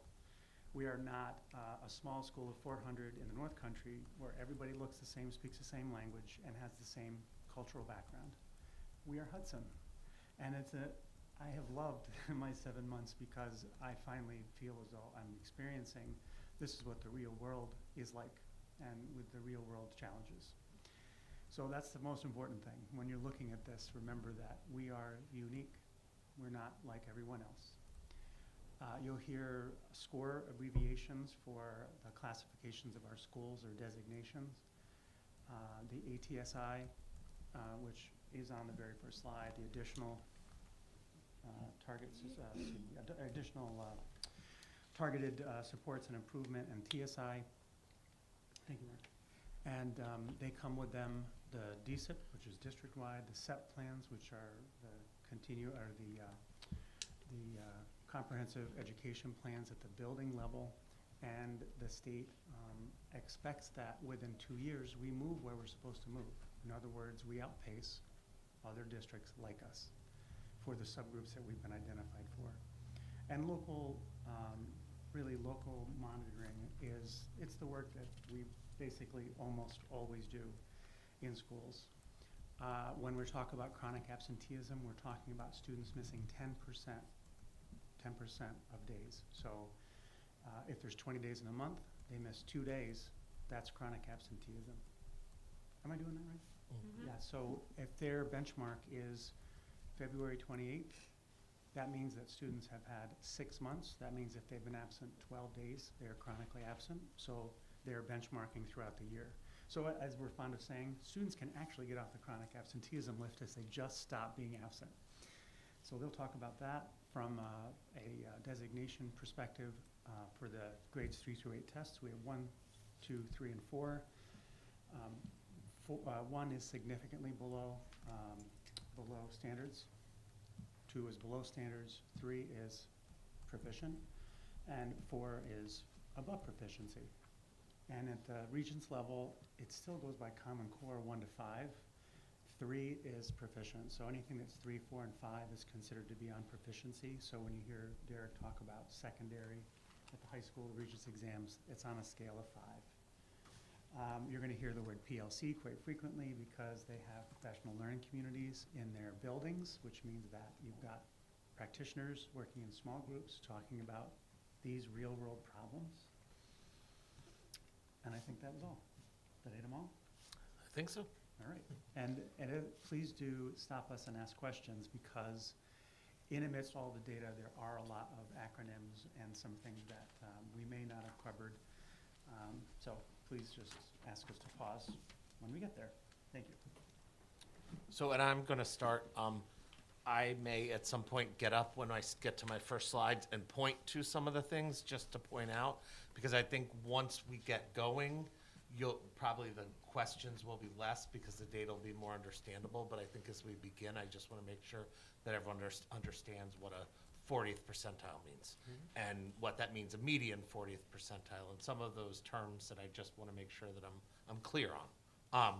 Feel free to interrupt, pause me at any point. I'm going to go kind of at the pace that I think we want to go, and I'm going to go through, I think, slides and then take questions. I don't think we want to go slide by slide with questions. I'll go through and I'll present like the NWEA math, and then we can do questions at that point, and then we can go through and do ELA. So we talk about testing participation subgroup. And I had said I was kind of surprised, as we looked at these, because at the elementary level, I think last year we had 5 kids across the whole school who didn't take the tests. Math, ELA, science. We have not seen the same number of students being opted out. We had a student who took part 1 and then left the country for a couple months. So, some of those, it's just not controllable. But you do have a big window for New York State testing. Our students with disabilities is our lowest area, which would be SWD. But I'm not clear whether or not some of the NYSA kids don't, because we might be over the threshold, lead to that number being lower. Our students who are alternatively assessed. So when we look at the New York State test data for MC Smith and ELA, we did see, I feel, some good gains across the board. I attribute some of that to consistency and staff's comfort level with some of the instructional materials that they have. We're about 5 years into adopting CKLA as materials, and I think staff has a greater understanding of the utilization of that, which does allow them to know, I can skip this piece, I can move beyond this, I know I need to teach this with more depth, I need to supplement writing here. Those are, I think, some of the things that I would attribute that to. And then we look at our math participation, and it's similar. It's not dramatically different. It was a little lower, and I don't know. Kenny can talk about his opt-out. I think he had a little more opting out, and I think sometimes, in my recollection, math there was a little more opting out of kids because we take the ELA first, and then the bandwagon grows because they heard their friend got to sit in the auditorium and do whatever. So they ask their parents, and I think as kids get older, there's more prevalence of saying, yeah, if you want to make that choice. So just to be clear, Yep. it took me a second to realize that those slides are both elementary and junior high. So Just the 3 through 8 pieces, Yeah. yes. Yep. Yep. Just the participation. It doesn't really break it out easily anywhere in New York. Okay. Some of the things are not as easy to break out in New York State. To get an aggregate number, you could take the percentage, but then you can't just average the percentages because there might be 102 kids here, 127 there, and if you try to do that, New York State doesn't actually give you the raw numbers unless you do digging into the reports at a more granular level. And I don't know that, for you as a board, whether it was 91% or 89% has a dramatic impact on what it looks like. Yeah, and completion rates aren't really where we're, Right, yeah, no, what I our hear you. focus is tonight anyways, Yep, yeah. right. So then we look at the New York State math scores. We did see improvement in our, our 3rd and 5th grade. We did not see the improvement in 4th grade. I would have predicted that, but I expected our 5th grade to do somewhat better. We are in the 3rd year of a new math program, and I think as we are growing that, I think we will continue to see growth in math. I think It's strange that the same cohort that did so well in 23, 24 Mhm. did the poorest in 24, 25. Yep. Did you mention, Mark, that fourth grade is the grade without kindergarten?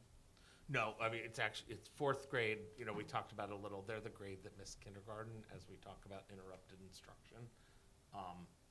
You know, so, you know, we're, you know, Wouldn't be.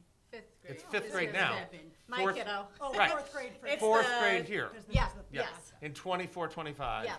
it would be the fourth grade students there who Yeah. were at 32%. But they So still we- had we- 44% in math. Oh, no, that was 2 years ago, never mind. Correct. Yeah. We saw growth in them. They went from 27 to 32. Yep. But that's, I mean, realistically, standing here as the principal, that's probably our biggest challenging grade for some of those students who missed some of those core skills that you learn, you know, in kindergarten and even first grade. You can think about the interruptions for anybody who had kids of that age, the quarantine and all the craziness. I try not to use COVID as an excuse, and it's just, it's so that we know that that's a reality with that grade level. You know, we talk about indicators at MC Smith. This is from 1 to 4, and you can look at the weighted average that New York State. Here we are. There you go. Sorry, Kenny's driving, because otherwise I wouldn't be able to do both. And, you know, those numbers are, that's where we are. We certainly want to improve our growth across the board. I mean, as we look at it.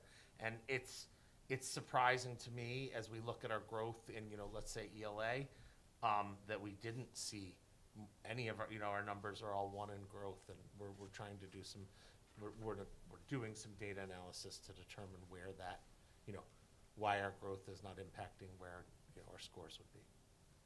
Do you know what the threshold is that New York State's looking for? I mean, it's a formula. I mean, I could share the formula with, it's like, it's the number of students subtracted and multiplied, and, you know, there's just, by the, you know, 3s count once, 4s count twice, and, you know, so there is a formula that goes around that, but it didn't make sense to me why they're all 1s, honestly, in what we've received.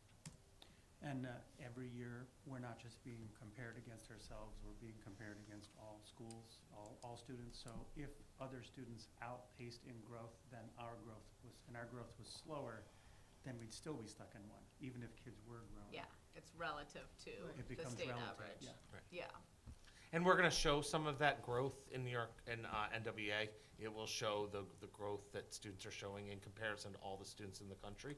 So when we get there, we will talk about that piece. Go ahead. Sorry, can we just go back to the indicators for 1 sec? I believe that last year we had 1s in attendance. Does that mean that we have improved the attendance in the year over year on the indicators? The year-over-year in Right, attendance like there improved. I mean, were, that's what it attendance shows on was indicators. Yep. 1s last year, Yep, just to yep. note that. Yep, thank you. So as we look at the MC Smith priorities, we're looking at increasing attendance by 5%. You know, that's approximately 35 students. We're looking at increasing New York State and math proficiency levels by 5% each. And we've talked a lot about aligning our instruction to focus on the standards using data. We, you know, one of the great things that we've been able to do is we've had a little more stability this year is have a tracking methodology for what's going on in our professional learning communities and in our school leadership team. And Mrs. Hanley does a wonderful job in our building of tracking that. Part of that is through Stronger Connections grant. But, you know, we've really been able to say, this is what we're doing in our meetings and have better quantification to determine, you know, in the end, we want to know if what we're doing is making an impact, right? Like, there's a lot of hard work happening. People are spending a lot of time working on a lot of things. Is it impactful? Are we getting the best, you know, return on intervention, as I would call it? Like, and that's one of the things that we look at a lot in our building to make determinations. We were doing really great until December hit. When I looked at these, we were in the low 20s, like 22% chronic, and then December hit, and we had 10 days of over 100 students. If people don't know, we average around 58 students. We almost hit 200. Well, we hit 200 one day, and I said to Brian, what? Yeah, Yes. flu. Oh, yeah, and I said to Dr. Bailey, I said, you know, we're not there, but I mean, if this trend continues, we have to consider what we're gonna do, because it was right leading up to vacation.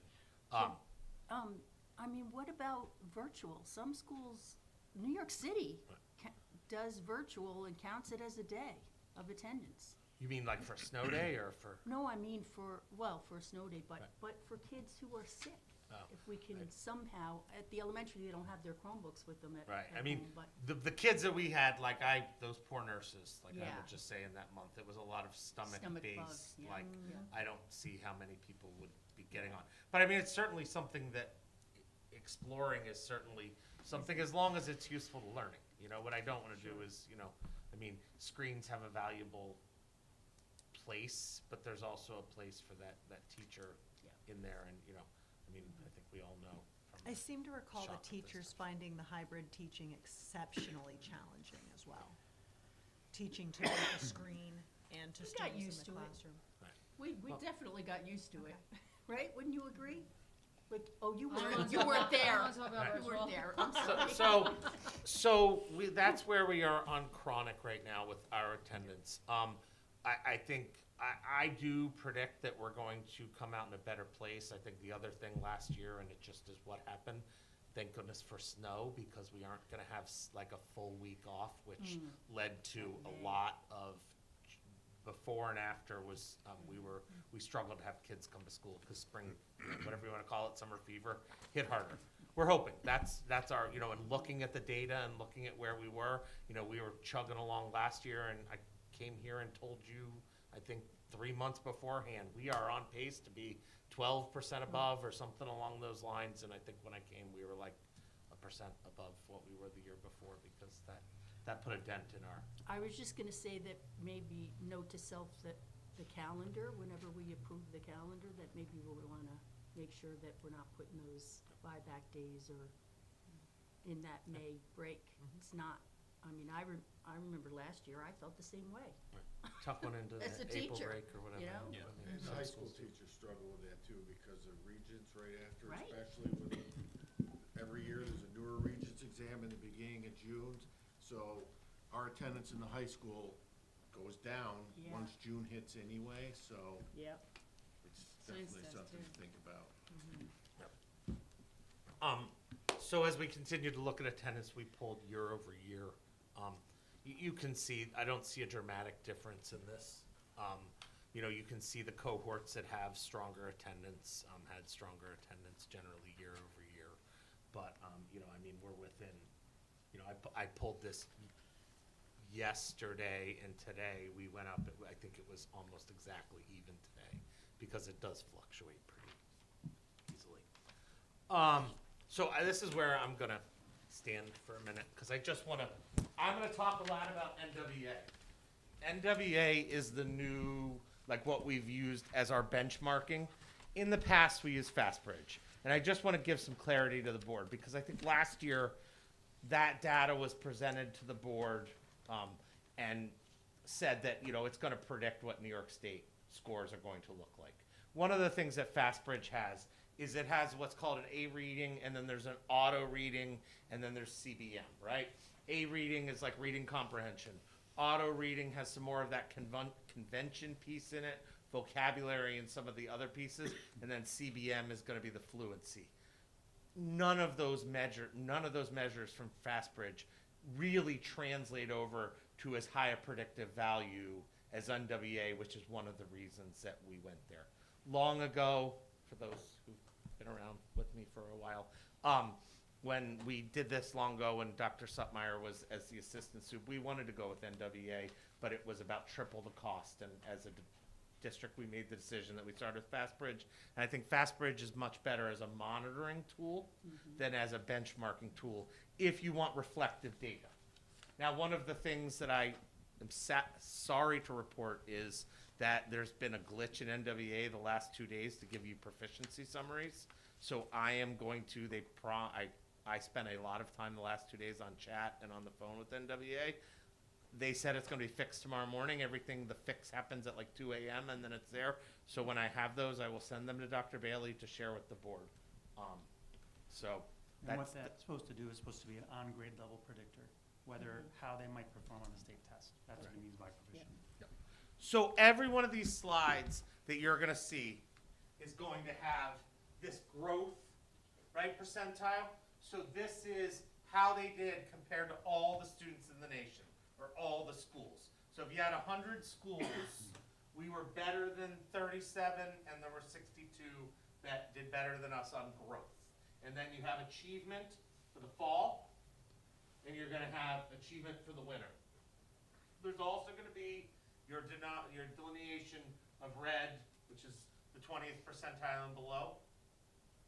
Orange, you guys can read that from here, right? I don't need to read it. Okay. Orange is 21 to 40, yellow is 41 to 60, 61 to 80 for green, and blue is 80th percentile and above.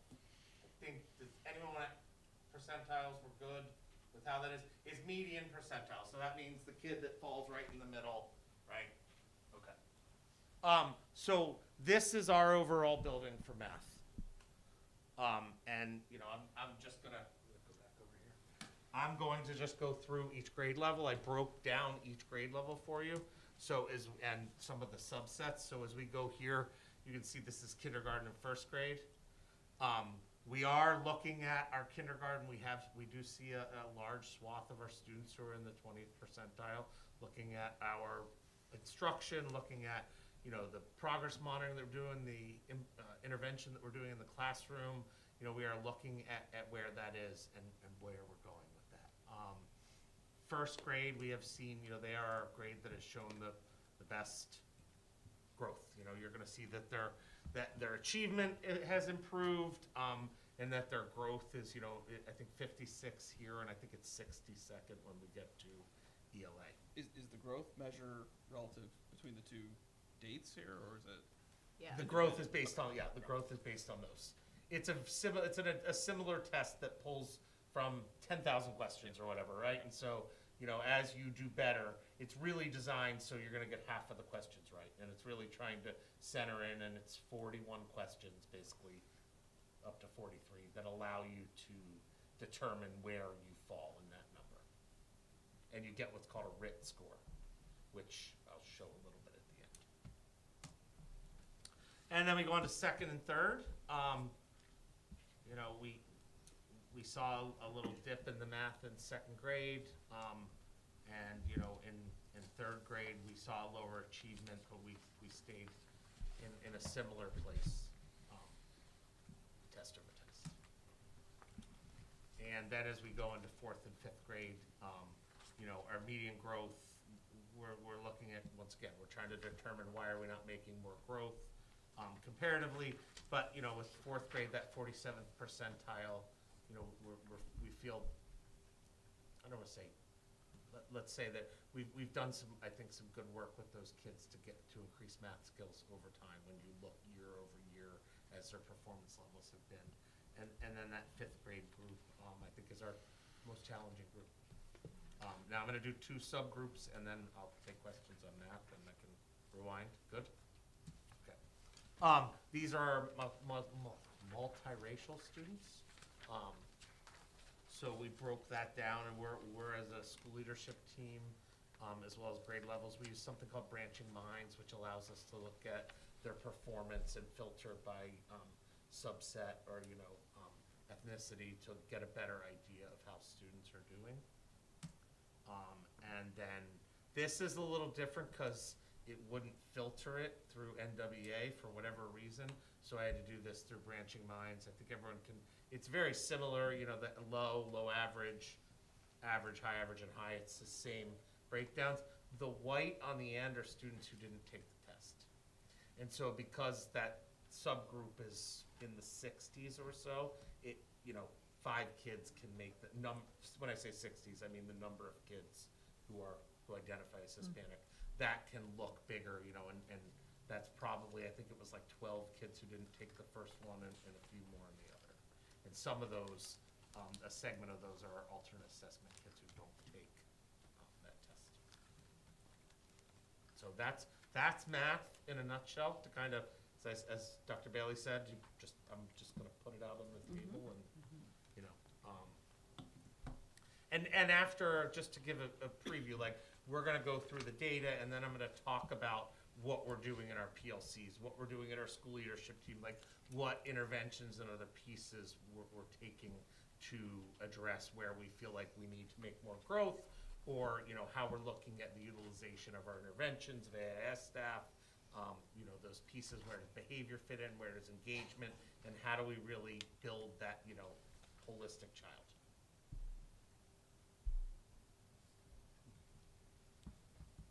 I can go to ELA, but we can, Right. Any questions about math? Have we fully made the switch to Eureka Math? Eureka Squared. Eureka Squared, yeah. Yep, this is year 3. Okay. So I think, you know, that any new program, it takes time for teachers to get comfortable with. And I think that helps to increase their ability to know that what standard they can pull from what lesson. And I think when we first start, there's more of, you know, more that people are searching for that information. And so it leads more to people teaching 2.1 and 2.2 and 2.3. Whereas now a lot of what we're doing in PLCs and a lot of what we're doing in other places is talking about how are we meeting this standard. Oh, we're gonna pull from here. What's a pre-test skill that currently lies at the end? Because I think what I don't know everyone understands is curricula is generally nationalized and the curricula companies change it a little bit here and there. So we have to look at what we look at as Hudson as our teaching sequence and where standards should lie, as well as New York State, to make sure that we are meeting the needs of the students. And so as we go forward, as much as teachers have expertise and, you know, the teachers really are working hard and know, they also have to get used to that new curriculum that's going to have some new methodology within it. It's a pretty, I mean, it can be a steep learning curve.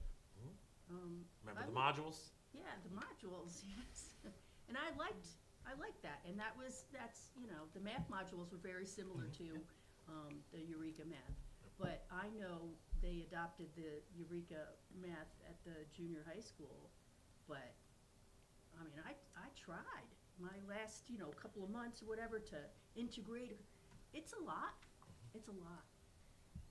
Do you have any just like initial thoughts on, and I start by saying like, it's hard to move this data, right? Like this is what else I do during the day and my data, you know, has the red too. But when I look across 3rd, 4th, and 5th, so when we're looking specifically at our testing grades, it looks like the kids that are in that 0 to 20th percentile increased a little bit from fall to winter. So I know you're gonna talk more about strategy later, but do you have any sort of initial thoughts on like, okay, we saw that and here's what we're moving on? So, yeah, I mean, we saw a lot, right? So like, one of the things that we also utilize is we do some deeper digs into like the reading, the science of reading, to look at what the kids are doing. And I think one of the big pieces that came out of our data meetings was making sure we're very intentional in what we're doing in our tier 3 and tier 2 groups, focusing on skills that will have an impact on performance. Because, you know, we need to make sure that we're aligning that, you know, we have a reality that kids are going to be expected to perform, but we're also needing to teach those reading groups. So I don't have any specific, honestly, like, I can't say to you that it was, you know, this piece of reading comprehension, that vocabulary was the #1 piece. But we did find that, I mean, the reading groups, you know, a lot of what we did focused around our look at students' fluency and those underlying skills. So, because this is so just to like tie it together, right? Like, we know that the math test has reading on it. So you're saying like continuing to work on those foundational reading skills. Absolutely, yes. Is what you're seeing, hopefully will move the red to the yellow. And we had a lot of intentional conversations about the classroom teacher with those tier 2 when the kids are going out for tier 3 interventions during our MTSS period, multi-tier system of supports. I know I throw out a lot of acronyms, but we have a period every day where we regroup. Much like for some of you had kids come through the building, we called it RTI at one point. You know, that's when a lot of those things are happening as well, and the teachers are pulling small groups. They'll pull, you know, 5 kids for 15 minutes, and then they'll pull the other 8 kids to do that, as well as a lot of small group work. Once the mini lesson is taught for 15 minutes, we have a lot of teachers who are pulling small groups and trying to give that, you know, structured instruction to provide higher levels of scaffolding to some groups and make sure that our higher kids are still getting the push. Thanks. I was curious, I saw in your attendance chart you included UPK, but UPK is not included in any of the measurements. Is there any curriculum for math there that we can measure, and can we tell the students that go to and receive early? So, yes, we are working towards that. We have Circle, which we're implementing in pre-K, which we're starting to get there. Yes, we have math curricula that we use. We have ELA. We still use CKLA in pre-K, and we have math that is utilized. Yes, I don't know. The teachers do assessments, but we don't necessarily quantify them in the same way. It's a lot more a checklist. Yeah. It's like, what numbers right here? Mhm. And they're checking off that they knew the 5. Mhm. So quantifying that isn't something that we have done. But that's one of the things that Circle, I believe, should lead us to. Okay. And can you see kids who go to UPK, and when they enter into kindergarten, are they performing better than their peers or more prepared? Is there In the past, yes, they did. We had a software we used before that we tagged them, and that allowed us to be able to see every kid that was pre-K as they went through. But we don't have them currently tagged in the move to branching minds, but it's something that we want to do so that the same. I mean, we believe so, but it's one of those educated beliefs with some Yeah. data behind it. Mhm. At this point, I couldn't give you hard data. and UPK enrollment has continues to go up? Do you? Well, since we've had 3 classrooms for quite a while, but at one point it was TPK, Right. and we've gone to, across the board 3 UPKs, which, we generally are enrolled at 18 in each, or so. Fluctuates, we might go down to 16 if a couple kids leave or whatever. Great. All right, ready for ELA? Okay, so ELA, we saw ourselves at the 46th percentile of median growth. We did see a small drop in that achievement, but I mean, it was, we weren't completely displeased, right? We saw that we stayed close to where we were. We saw that same piece in kindergarten. We are seeing kindergartners with a lot of emotional needs this year. I mean, that is one of those things. I mean, and that's, once again, one of those things when you read, if you read much, there was a lot of press at the beginning of the year about the emotional needs of kindergarten and coming into school. And, I will tell you, between Mrs. Hanley and I, we spent the first 2 months of school probably 2 or 3 hours a day with a few of our kindergartners who And needed it. what do they attribute in the article or the articles you've read? I mean, a lot of it's contributed to kids not having that exposure to peers when they were young. You had a lot of parents who had young kids who, COVID, who even when COVID was kind of going, they didn't want their 1.5-year-old or 2-year-old being around another child because, they were worried they're going to get sick. So they didn't have that same. So now you have where, Kenny takes my pen and I'm punching him because I haven't really had that interaction or that piece. So we've done a lot of ruler, a lot of the SEL piece in kindergarten. We've had to do a lot of that emotional work with those kids. It's gotten, I will say those teachers and, Mrs. Hanley and our counselors have done yeoman's work. Like there is a lot less in kindergarten of, we need an administrator now or we need a counselor. But, in the beginning of the year, there was a lot in kindergarten. First grade, once again, we saw the 60th percentile in growth. So, that first grade group of teachers and the students, I mean, we're doing great there. So can I just ask Yeah. a quick question on that one? So this first grade chart is a great example of the statistics that we're seeing. So we're in the 60th percentile in growth. The bottom one, we're going from 46th to 49th. So it looks great. It looks like a big improvement. It didn't necessarily move a lot in percentile. So that's implying there was growth among the other schools relative to us. Yep. Even though we had growth. Yep. Like it looks like our students grew. 13% less were in grew. red. I mean, that's We just got beat by others, basically, is the story of that chart. Yep. Okay. But we did move, if you look at that chart, right, look at the 31% in the red to 18%, right? That's a Right. big improvement in the kids that were well below in their reading. Yeah. It looks like most most sections had kids, advancing or succeeding at a higher level. So as we go into second and third grade, we're seeing that achievement in second grade is, 47th and 45th, and we're looking at why we're having a little bit of a dip there. We're seeing that growth in third grade. We didn't start as high as we would like, but we are seeing, we went from the 26th percentile to the 33rd percentile. That second grade group we've seen as a cohort that has a lot of needs. Over the years, when we've looked at the data, they're a group that we've given a lot to. We make sure that we have, the full entourage of services available for them when we have our MTSS or 2-tier times. We make sure that all the reading specialists and all the math specialists, and that those kids are getting the access to counseling services and such, because they're a group that just came in that had those needs. Yes. Do you redo the tier 2 grouping based on this? So is it a safe assumption that the 42% of kids that are well below for reading are all getting reading intervention right now? Most of them. Yes, it's a fairly safe assumption, but sometimes there's outliers. Like we were just, we've talked about a kid who, shows to be in the red, but their or reading fluency is over 100.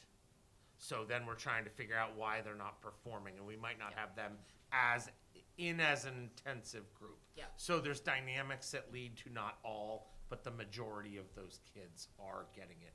But we have to look with depth in the data, balancing, the science of reading and those core reading skills, as well as predictive measures of New York State testing, and look at what we need to do to provide the best supports. As we go into fourth grade, we saw great growth with our fourth grade, the 55th percentile. State, Matt, as you said, we stayed solid 48, 49. It's very, very similar achievement because other schools are making that achievement. I was happy with the fifth grade growth because I saw it the 47th percentile, but I was surprised that we dropped 6 points in achievement, 6th percentile. I figured with that growth being close to the 50th percentile, we would maintain that. But, the fifth grade team and I talk a lot. That's one of the PLCs that I run, and we talk a lot about engagement, the work completion piece, and how we instill those in kids. And that's I think our challenge that we run into with fifth grade a lot, is that we spend a lot of that conversational piece on to get them, to be doing what they need to do. So then as we look our multiracial students, our growth was in the 46th percentile. So, we were in a place where we were not unsatisfied. We always want to do better. But, we're still looking at our students in the red. And then as we look at our Hispanic students, we stayed close to the same, as you can see, but we lost some out of that high range. That's ELA in a nutshell. I included these, and so it talks about the projected growth for grade level norms. It talks about the observed growth. It's something that I just wanted to put in here kind of for you to dissect as a board and to put out there. The triangles at the bottom would show where grade level norm projected growth is. You can see first, second, third, we feel like we're in a good place. This is math. I don't know if everyone can see in the top corner, it's math. We're continuing to have the conversations at K, 4, and 5 in math to how are we gaining that growth. And then the next slide is the ELA. We see closer to those grade level norms across the board except for kindergarten. In this data set, fifth grade is the missed kindergarten grade. Correct. Yeah. Yep. So any questions on that piece? I'm gonna then go into our instructional decision-making, our professional learning communities, and the conversations, and a little bit more granular at what we've done at each grade level. To give an outline, every other week, every grade level or subsection of groups meet. So like third grade meets and fourth grade meets every other week to have a professional learning community. Our AIS reading and math teachers have a professional learning community time as well as our self-contained. So we have that, you know, kind of, we have it broken up, and Mrs. Hanley and I have broken that up, and we meet with them, and, you know, we have some general guidelines on what we want to talk about, growth or instruction or attendance or those things, but it's really teacher-driven in where it's coming from, because they're living it every day. So we've talking about that, aligning our instructional priorities. And our teachers, we've had a focus on utilizing that MTSS instructional time to apply interventions to look at growth. We spend a lot of time looking in branching minds, which is how we monitor progress monitoring, to look at return on intervention. Like to make sure if something isn't working after a month or, you know, 4 data points, we should be looking at how are we modifying that instruction. Like doing the same thing over and over and not getting any different results doesn't make any sense, right? Like however you want to put that. So we keep a close eye to make sure that that progress monitoring is moving forward. We're getting the return on instruction. If we're not, what intervention will we put in place? How are we modifying what we're doing? Teachers utilize, you know, NWEA data, FastBridge data, Lexia data, classroom assessments in those small groups to create their small groups and implement targeted instruction. We are in the process, next board meeting, you're going to approve extended learning time, I hope, so that we are gonna add some more after-school instruction for groups of kids. We have the groups ready to go, we have them targeted, it's on the agenda at the next meeting. So we certainly wanna target those kids twice a week for a portion prior to some of the testing, and even just to give them those opportunities to build their skills over the next, I think, 8 weeks or whatever that timetable is. Is there coordination now, or I guess the opportunity to coordinate with MHA regarding like the ASP program and getting more, integrating any of this with them if they've already got, you know, students? We'll have kids come from them, yes. Okay. Yep. And we have busing for kids that aren't. And I've been working closely with the Boys and Girls Club. They're actually going to be implementing the same program. I was on an email today with Calvin, and they're going to start their own tutoring program there. We're looking at groups of about 5 kids, and they're looking to utilize, hopefully we'll have a teacher who's interested so that we can give more opportunities. Promise is looking at a similar type of thing so that we can give those extra, not just homework help, not just instructional opportunities for kids to be learning. When you're thinking about the kids that you're prioritizing for the extended learning time, are you thinking about specifically like the groups of kids that are the subgroups that are identified here as well? Like Yes, we're targeting what I would call bubble kids who are on the cusp of moving from 1 to a 2 or 2 to 3, and who are our targeted areas. So the bubble, yeah, our cusp kids and also the multiracial, right? Yep. And Yep. like the kids that are specifically here as Yep. the ones. Yep. Awesome. Yep. And is that something that parents have to opt into, or? Yeah. Okay. Yep, we're finalizing everything, and then hopefully Thursday we'll be sending out the messages to parents for permission, and starting next Thursday, the And 18th. phone calls and all the jazz. We do it all through Parent Square now, Gotcha. so the parent can just approve their permission slips and all those pieces through Parent Square. Okay. Yeah, So- be curious to know how many of the parents that we go out to, how many of them opt into it, and if We can there's. tell you, yeah. because Parent Square gives us quick, easy data.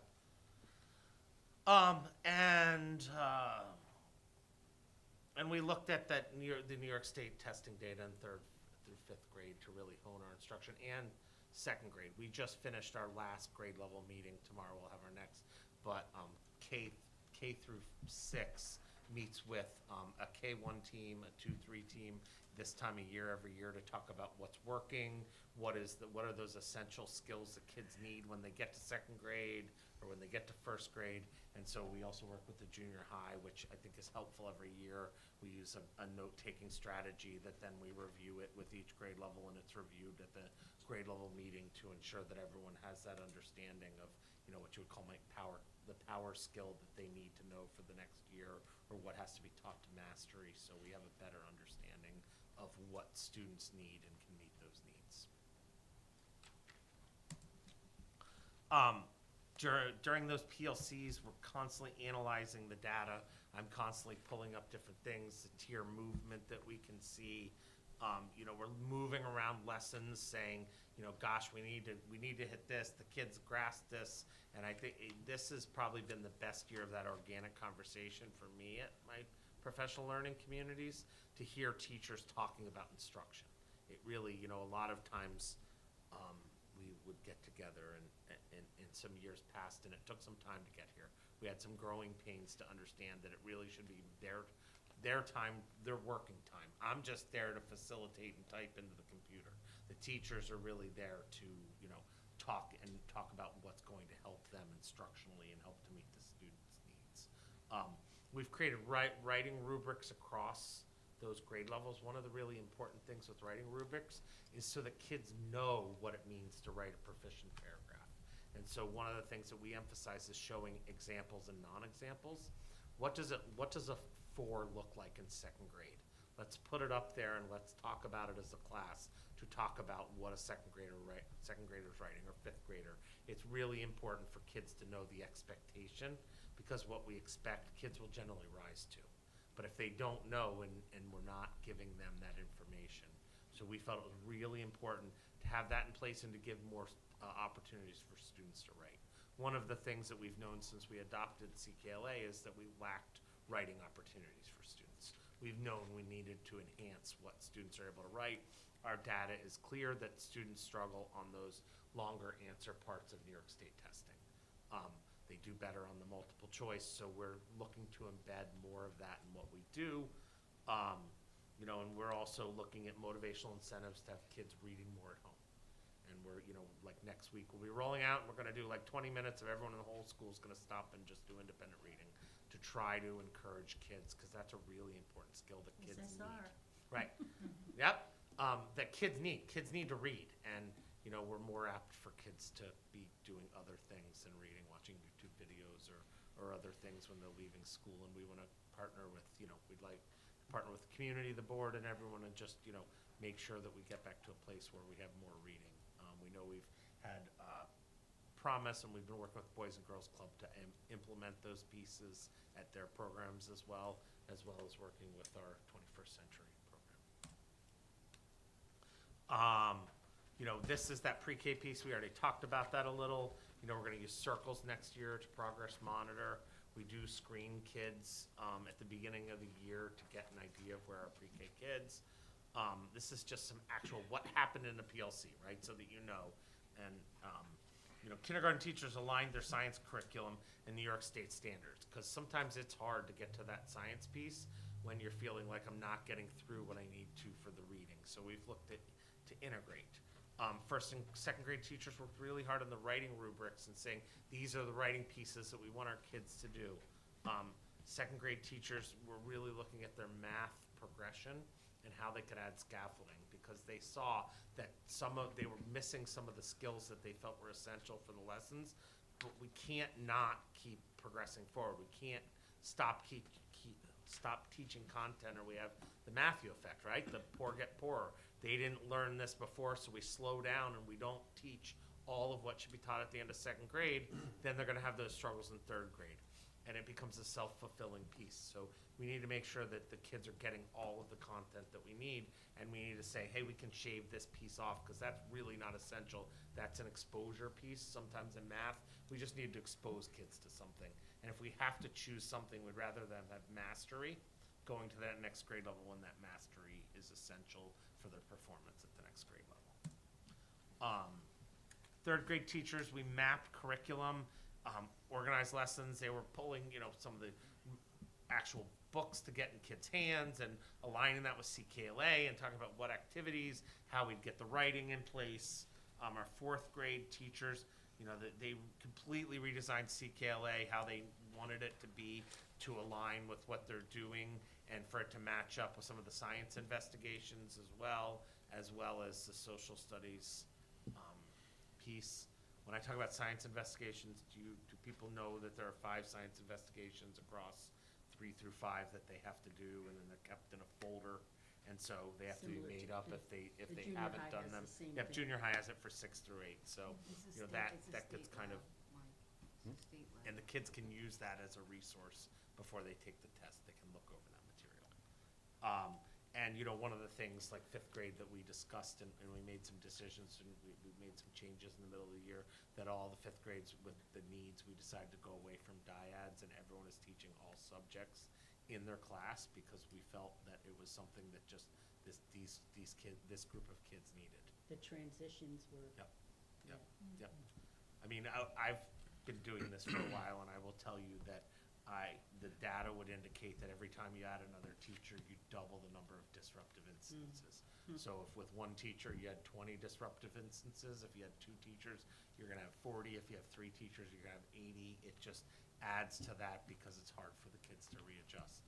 Now, that doesn't make it easier on Kenny at the junior high per se, but we don't know that that actually had a dramatic impact because things are different. And, you know, we felt really strongly that we needed to do that this year to make sure kids were getting what they needed. I hear in this like really comprehensive ELA plans. Can you talk for a minute about those testing grades, like 3-5 math specific? Because I think we saw, right, the like map data is stronger in ELA, Yep. the state test scores were stronger in ELA last year. So when we're thinking about like 6 weeks, or what did someone tell me today, like 34 days till the math exam, something like that, like what are we thinking we can So- do to move the needle? So we've talked about those. I mean, we just tried to grab some pieces and tried to keep them in line. Like we've talked about what are the core skills that they're missing, you know, and moving post-test things using Think Tech, which is a program that the students can go on that allows them to experience what a test question is going to look like in math and utilize those tools so that the first time they get there, that's not the first time they're using insert the tool, right? We've also talked about how we can change our instructional groupings to present skills. And 4th grade, we had a large conversation also about how to make sure that we're continuing to push that top group. Because there's a segment of each class that we want to make sure that those kids are going to perform at a 4, because they have that ability. So I mean, that's a piece of what we've done with math, but all of the PLCs has a balance between math, ELA, writing, science, social studies that we try to bring to it to make sure. So, you know, the math piece, once again, like we're having that conversation as we pull apart NWA and saying, this was a skill that they're missing. What are we going to do to make sure one of the grade levels decided that everyone was going to cover a piece of it even though they're departmentalized? They're gonna make sure that they're hitting those vocabulary things, because sometimes, you know, that vocabulary can trip them up, because we call it one thing in Eureka Squared, and New York State has a glossary of vocabulary, that there's a variety of different ways that you can refer to even division, right? And so the kids, they call it something different, and the kids like freeze. So we wanna make sure that we're giving that exposure to give them the greatest understanding and the greatest opportunity to show what they know. I had kids yesterday have a question that said, what is the difference between 67 and 46? And they're like, well, one of them has an odd number and one of them is 2 even numbers. I was like, just subtraction, guys. Right. It's just Right, subtraction. correct, right, I mean, right. Very creative, but yeah, vocab matters. So we've just a piece of like the conversation of targeting our Hispanic population, a lot of focus on vocabulary. We find that can have a dramatic impact on our Hispanic population and comprehension strategies, making sure that, you know, even those kids who are having pull out for other things are getting the independent writing and reading.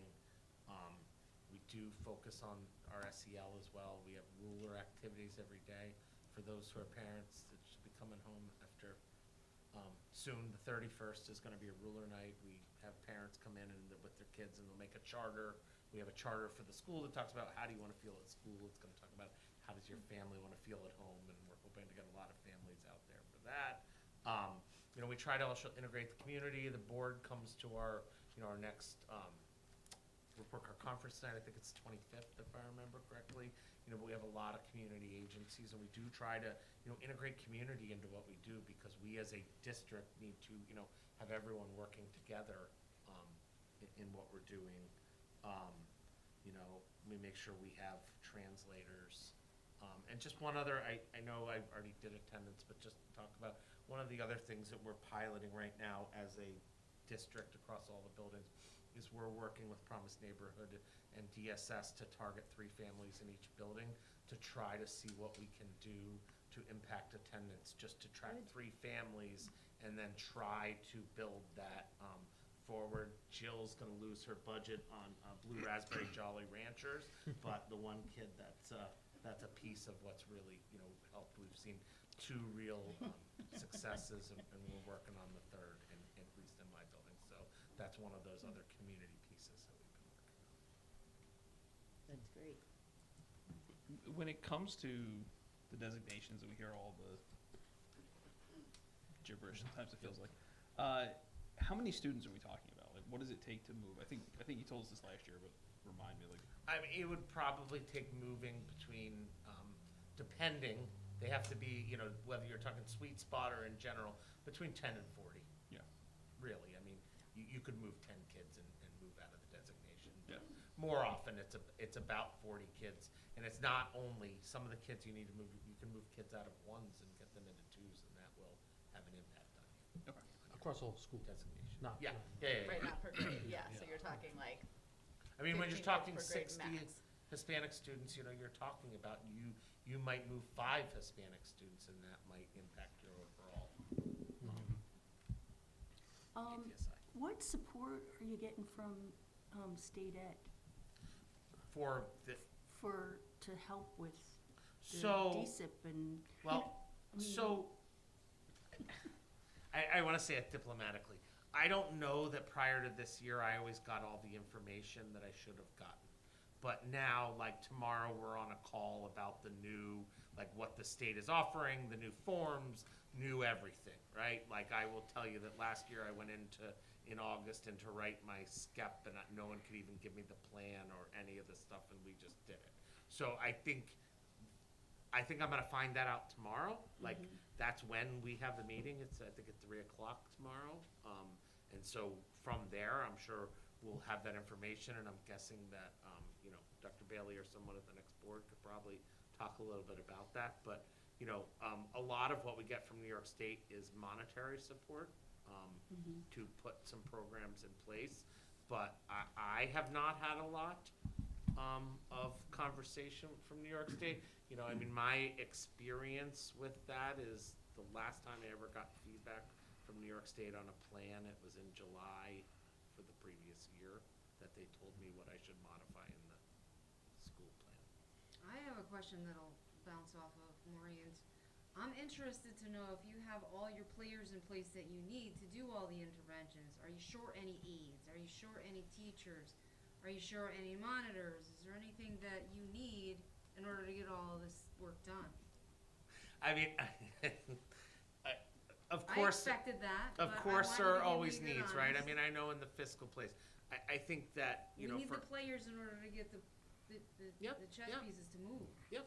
I think for us, one of those pieces that can be a struggle sometimes administratively is to be able to do the curricular work. And I'm looking forward to, as we have someone more permanently in place as a assistant superintendent for curriculum, to be able to give some more supports. I think that we're getting to a place where our hiring process is picking up pace. And so I think that we have a lot of those things that we need, honestly, Diana. But I think that sometimes some of them have gone unfilled. But I think that we've gotten to a place where we've been able to fill them in a faster manner. As we look at what we need, what I think is needed is we need to have a lot of, when we look at our professional development days, we need to choose carefully. We need to provide the right training there, and we might need to buck up as a district and say, we're going to teach the science of reading to all the teachers and have small, them going through, and I think the teachers would love that and gobble it up. I think the teachers are incredibly knowledgeable. Please don't take it from that place. But I think that review piece, I mean, I know, I'm 25 years out of college, and, the only thing that I ever was taught about reading was one class, and it was like 5 articles. We didn't really, most of that was self-taught. So I think that just helping people to have those instructional, whether it be review or new strategies. I think that's important. I think that's a really important piece as we go into next year. Just to piggyback on that, and what supports have you been getting from the two people that are temporarily interim?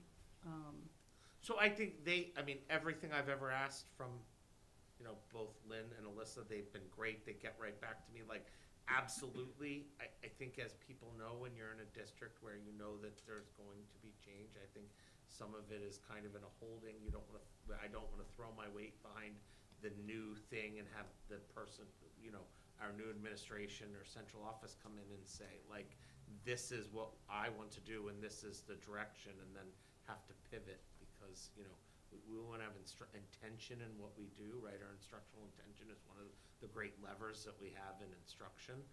So we want to make sure we're being intentional in what we do. So I would say I felt very supportive and supported, and that's helped to be righted. But I think the PD opportunities and some of those things are going to be really essential as we go into next year, and over the summer, some curriculum writing pieces. I don't know if this is the right spot for this question or not, but looking at your numbers, 5th grade seems to be the trouble issue. Are you confident for them to be moving on to junior high? And what are they going to do when they get to junior high? Because now they're going to be the problem numbers there. Or how are we going to start trying to move them forward once they make that huge leap from 5th to 6th? I think at our level, we're trying to, we're putting those interventions in place. We're putting as much rigor in what we do and as much emotional support, right? Retention at that level, at the 5th grade level, generally is more predictive of dropping out than it is of, those pieces. What I think is going to be important is that, we continue to look at something like our boost up, maybe enhancing what Mr. Baer does at his level with that, to do a full week of bringing the 6th grade in and acclimating them as opposed to 3 days or whatever that is. I think adding more to that can certainly help to acclimate those students and hopefully assist them in that. As I said, a lot of what we see with that group is that social and engagement piece. It's not necessarily their ability to learn, but there are some disruptive pieces that I think have impacted that. And are you ready for them? Well, yeah. Well, what I was going to add later on, but we can speak to it now. One of the things my team and I have been working on as well is going to be helping with the transition from 5th grade to 6th grade, because there is some data in regards to the state test scores, and we've received some feedback from numerous members of the community that the students are struggling moving from 5th to 6th grade for numerous reasons, right? Like the fact that they moved from a system to where they're staying in the classroom now, and then they're going to come to junior high next year in 6th grade, and they're going to be moving freely about the building. Sometimes some of the kids struggle to adapt to that. Have you considered just keeping that same model in 6th grade? It's really not feasible at the junior high due to numerous logistical issues. We'd have to have, there'd be a lot of things to consider. So again, we're just going to look to transition. Have our school counselors go down to the MC Smith and speak with the students, offer an extended period over the summer, having the students come in and adapt. And it's really something our kids have to adjust to, right? Just like our 8th graders need to adjust when they go up to Mr. Reardon in the high school. It's a process, but I think it's one we're willing to take on, and I think it's one we'll be okay with eventually, as long as we show the students the process is in place. And we do spend a good couple hours going through all the students when they're going. Like, we know, we make pretty long notes, like this kid needs a go-to person, and watch this, whatever they need. We want to make sure that we're giving as much knowledge as we can of the students as they go forward. And I think over time, junior high has been very receptive to get that information to support the students as we Well, hopefully, with a new environment, it may change. Yep. Yeah, So. and you found that with some cohorts over time. For our English language learners and Hispanic students, are there still, is there still a bilingual class? Are they self-contained? How are they integrated with the rest of the students? So there's no self-contained, they're integrated. There's pull-out E&L services that students would have depending, like a newcomer would get pull-out and then it would be dependent on the nicest SLAT scores. So there's that, as well as we have after-school set aside from one of the titles that allows those students to get extra services after school. Gotcha. When Mac started, there was one class that was bilingual, I believe. Is that something I think that teacher is bilingual, and we sometimes place some students who speak Spanish in there, but we don't have a bilingual class. Gotcha. If I remember correctly from last year as well, right, like the subgroup that's the Hispanic population is not necessarily the English language no. learners also, right, when we're talking about I think it's around a what third. the data A is, third of yeah. our Hispanic students are actually English language learners. The other 2/3 is not. And then in addition to the extra learning time after school, are there other opportunities during the day for students to receive extra support? Like, I know we do Hudson Reads, but like, can we pull students out of lunch to work with teachers during that time, or is it? So, I think that becomes a complexity. I mean, I think we could, but I think the kids also want to go to recess and run around. And we have an expectation of what they're doing, and, I don't ever want instruction to seem as a punishment. I mean, we certainly, we used to do before school instruction, which we utilize, but I mean, that, like anything, that comes with the cost. But, Did you find it effective? for the kids that got off the bus at 7:30, yes, we could target, we'd have like a teacher or grade level, and we'd target about 30 kids, and we could get them on the regular basis until about mid-April, when it gets warm, and they knew that they could then play outside as well. They were happy to be in during the wintertime. But I mean, that's certainly something as we look at next year, I haven't thought about that in a few years. COVID kind of killed that, but I mean, that's certainly another avenue we could look at. Is that a stipended project? Yeah, they're, whatever the rate is, about $25 a day. That's happening.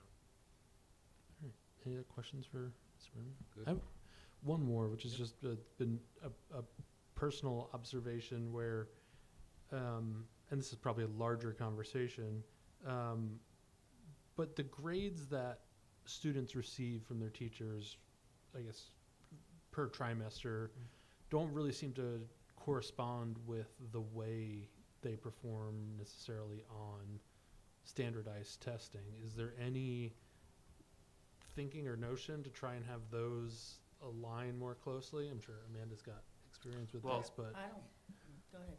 Yes, we had a whole faculty meeting on that, and I was told to cease and desist by the previous superintendent. Gotcha. To stop the conversation immediately. Interesting. I mean, I So, think it's. yes, so it's something we want to do.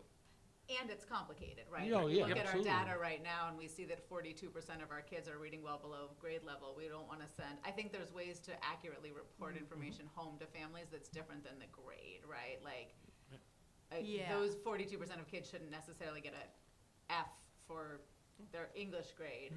But I think I know I asked recently for my kids' MAP scores to come home, and that was really helpful to see. So I think like more transparent communication of like, this grading covers his effort and habits, but here's your kid's reading level, and here's what you need to do about it, I think would be really helpful. Everyone will get their MAP scores at the report card conferences. I think you should have gotten them at the first report card conference. They I were did, yeah, printed. Okay, I yep. just asked for the mid-year No, I one, hear you, 'cause I but knew they had we taken do it. try to get that out there. We do Yeah. do both. But I mean, when I say like the grading piece, there's a lot of research out there. There's a lot of work that people have done, and we had, as a group, been reading some of the articles and books, and we've started to introduce articles at faculty meetings and start to have that conversation, because it has to be something that not only the faculty is comfortable with, the community and the board, as we look at how we're grading. So, it's a process. It takes a year or 2 years of really a lot of, but like Douglas Reeves is someone who writes a lot about it, and there's And a lot of information. listen, out there. from a special ed's perspective, I just feel like there's some kids that are never going to be, proficient. And what a terrible message to send to them. You know what I mean? To have, New York State tests are one measure of one Mm-hmm. piece of Yeah. the whole Yeah. child. But even just going from a numerical system to something that is not based We on at one point did, and I think it was more, parents found it more confusing when they got 1 through 4s in like 5 different areas in math and 5 different areas in ELA. Like, we found that the parents found it easier to understand, like when it was a 82 in math, as opposed to, a 1 through 4 in 5 areas. Yeah, I mean, it's a huge shift, but like moving towards a standard-based grading model does give you more Yeah. targeted Mhm. data. Yeah. Okay. Cool. Thank you. Thank you, Mark. Thank you. All right, good evening, everyone. And, thank you, Mr. Brenneman, because I think I'm hoping you did a lot of the legwork for me in regards to a lot of that statistics. So before we begin, as you all are aware, we have been recognized as a targeted school in need of improvement due to the performance of our Hispanic population. All this data was shared with you at my previous presentation. We're going to jump right into the state test scores and data. Once again, all this has been shared with you previously. If you take a look at the 6th grade data in 2023-24 compared to 24 and 25, the thing that stands out to me the most is, there was a 1%, 29% in 23-24, 30% in 24-25. This tells me that we are in need of stronger transitional supports from 5th grade to 6th grade, because there's not much of a difference. They're coming in with a lot of the same skill sets, but the students need help transitioning. Grade 7, if you take a look, 2023-24, 30%. 7th grade, 24-25, 28%, a drop off of 2%. Grade 8, 35% in 23-24, 29% in 2024-25. All right, if you take a look at the math, I'm happy to report, if you take a look at 6th grade in 23-24, we performed at 25% proficiency. That same group in 24-25 in grade 7 increased 5% to 30%. So we did show some improvement there. Our Regions 8 scores in 23-24 were 78% of our students were proficient. 76% of our students were proficient in 24-25 Regions 8. What do you think happened with the combined 6? With 6th grade? Yeah. Just, it could have been a drop-off in skill set. It could go back to what Mark was mentioning earlier, that 5th grade class could have struggled coming into 6th grade. What does combined 6 mean versus grade 7? So I don't know why combined 6 showed up on there, because we don't, 6th grade, we don't have combined. At one point, we had a combined 8, but I don't know. I didn't post that data, so I don't know where the combined 6 came from. And do the 8th graders not take the 8th grade state Right, math? that's what I was gonna ask. 8th grade, we do have a group who take the state test, Yeah, but we also have a group who take the Regions 8 scores. but you don't have the data for the 8th grade test. Do you have the data for that test? You have for the, the- Yeah, I can- you only I- have the regions. I can get that. Okay, yeah. so my It's- question was gonna be, why is it 30% all along and then 78 it's for the only regions, some but of it's the only a kids. subset Yeah. of Right, students? top yes, performers. exactly, yeah. Got it. Yep. The other thing I will say, having taught high school, all levels, that there is something to be said about having a finite, tactile, you know exactly what is going to be assessed. It is a little less nuanced than trying to teach 4th grade all 4 subjects plus health and SEL. So that is sometimes helpful too. So we had both a cohort, and you'll see, it shines through in the scores that Derek shows as well, because our students do really they do pretty well on Regents exams Yeah. after having struggled in so many other grades. It's just the target, I can see it. It's right there. I know what the content is going to look like. I know what the questions are going to look like. Not that there aren't examples from 3 through 8 tests, but it's a little bit of a whole buffet that has to be taught to kiddos, and they may never ask half of the questions that you're teaching to. Do our 8th graders who take the 8th grade algebra regents also take the New York State test, or do they only take No. one or the other? They only take one or the other. Brian, I'm glad that you brought that up because, so the state test proficiency is supposed to be an indicator that the kids are on track to graduate. But there's a disconnect with the, how is it the elementary is identified, you know, and these percentages, the gap between New York State scores and our scores, and then that kind of, that gap is like this when you get up to the high school and the graduation rates There is a as disconnect. well. Yeah. So what are we doing? Like, how do we connect those pieces? Well, although our success, I Is it think fair even, overall our you know, or success on the accurate? Regents is good. If you look closely at it, you know, we have a lot of proficiency at a 3 and fewer 4s and 5s. Whereas if we were doing better at the lower grades, we would see more, what's above proficient? There's another word, sorry. The fives? and the Exemplary? fives? Yeah, you'd be a 4 and a 5. We'd see more 4s and 5s. Mhm. And And our also- graduation rate was 69% last year, right? So I think 67. there's, there's, Right, but compared, but the gap isn't that large. You know, like I looked at the gap between our scores, you know, and New York State, and they were, for math and ELA, consistently, you know, I think it was averaged like 16% gap, right? And it's only like 4% Yeah. for graduation rates. Yes. Does that make sense? I mean, to me, I don't know. I just thought that was really interesting and not. It is. Well, just we have the last year the grade 8 51 students took it and only 3 were proficient, so it was 4%. That's for the math? Yeah, math. Yeah.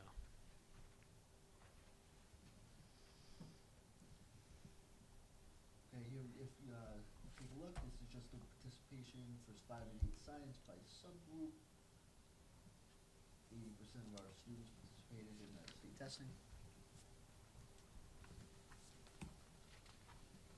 Do we know from either NWA data or grade data, or the students who are opting out, do we know where in the spectrum they land? I mean, we would have to do it, you know, a deep dive into that. Okay. I mean, we'd literally have to do it individual by individual. And I mean, this is the first year that we obviously were using the NWEA. So that is something that could be, you know, looked at like over the summer for summer workers, but we could definitely take a dive into that. Combined math refers to the fact that in 6th grade it merges various mathematical domains such as ratios, proportions, the number system, expressions, equations, and geometry into a single assessment. Mhm. so Yeah, it's what- the what- name of the test, not the name of the group of kids. Yeah. Perfect. Yeah. Well, and then just to Matt's point, when you look at the grade 8 math, we had 75 students in math across the district that opted out of the test, and 51 of them were on the grade 8 test. So it might take count the ones who took the regents, but that's It only does, 21, so it's still 30, which is by far the largest cohort. They've that opted changed, out. they've changed the metric a few times, where they would count, they're getting smarter. It used to be the students who took the 9th grade assessment in 8th grade and didn't take the 8th grade one would be counted as an opt-out Right. or a, whatever, did not finish, whatever you wanna call it. So they're getting smarter around how they do that. I know it's a state thing, but why do they allow kids to opt out of it? What was the reasoning behind that? Well, I'm using the wrong word. The state does not allow students to opt out. Oh, It's test refusal is what it is. It's not but we know it is. Why is that I mean, acceptable? Families It's a parent practice. right. Yeah. Okay, but- Under New York state law. But why though? I think that is a much longer Okay. conversation than right now, and we should stay focused on Okay, this data. okay, I refuse to perjure myself. okay. What I am happy to report is, and I remember standing in front of everyone last year, and I don't know the exact numbers, but last year we reduced the number of opt-outs by something like 70%. My first year here, I believe, I want to say 60 kids opted out between 7th and 8th grade. We knocked it down to 12 last year. So, and that just came with putting systems in place, making sure we had a note from a parent or guardian 2 weeks prior so we could then check in with the parent. If the note was legit and the parent agreed to it, we would then just try and have a conversation and explain the benefits. Everything outweighed the negatives. So I'm hoping we will do the exact same thing this year and decrease the number even more. And obviously, we decreased the number. Now we have to try to make sure our students are putting forth their maximum effort, right? Like, it's very hard to get that student to be motivated intrinsically. So they have to want it. So it's really up to us to try and stress the importance of performing well at that level. If you take a look here, state test data, grades 5 and 8 science, 23, 24.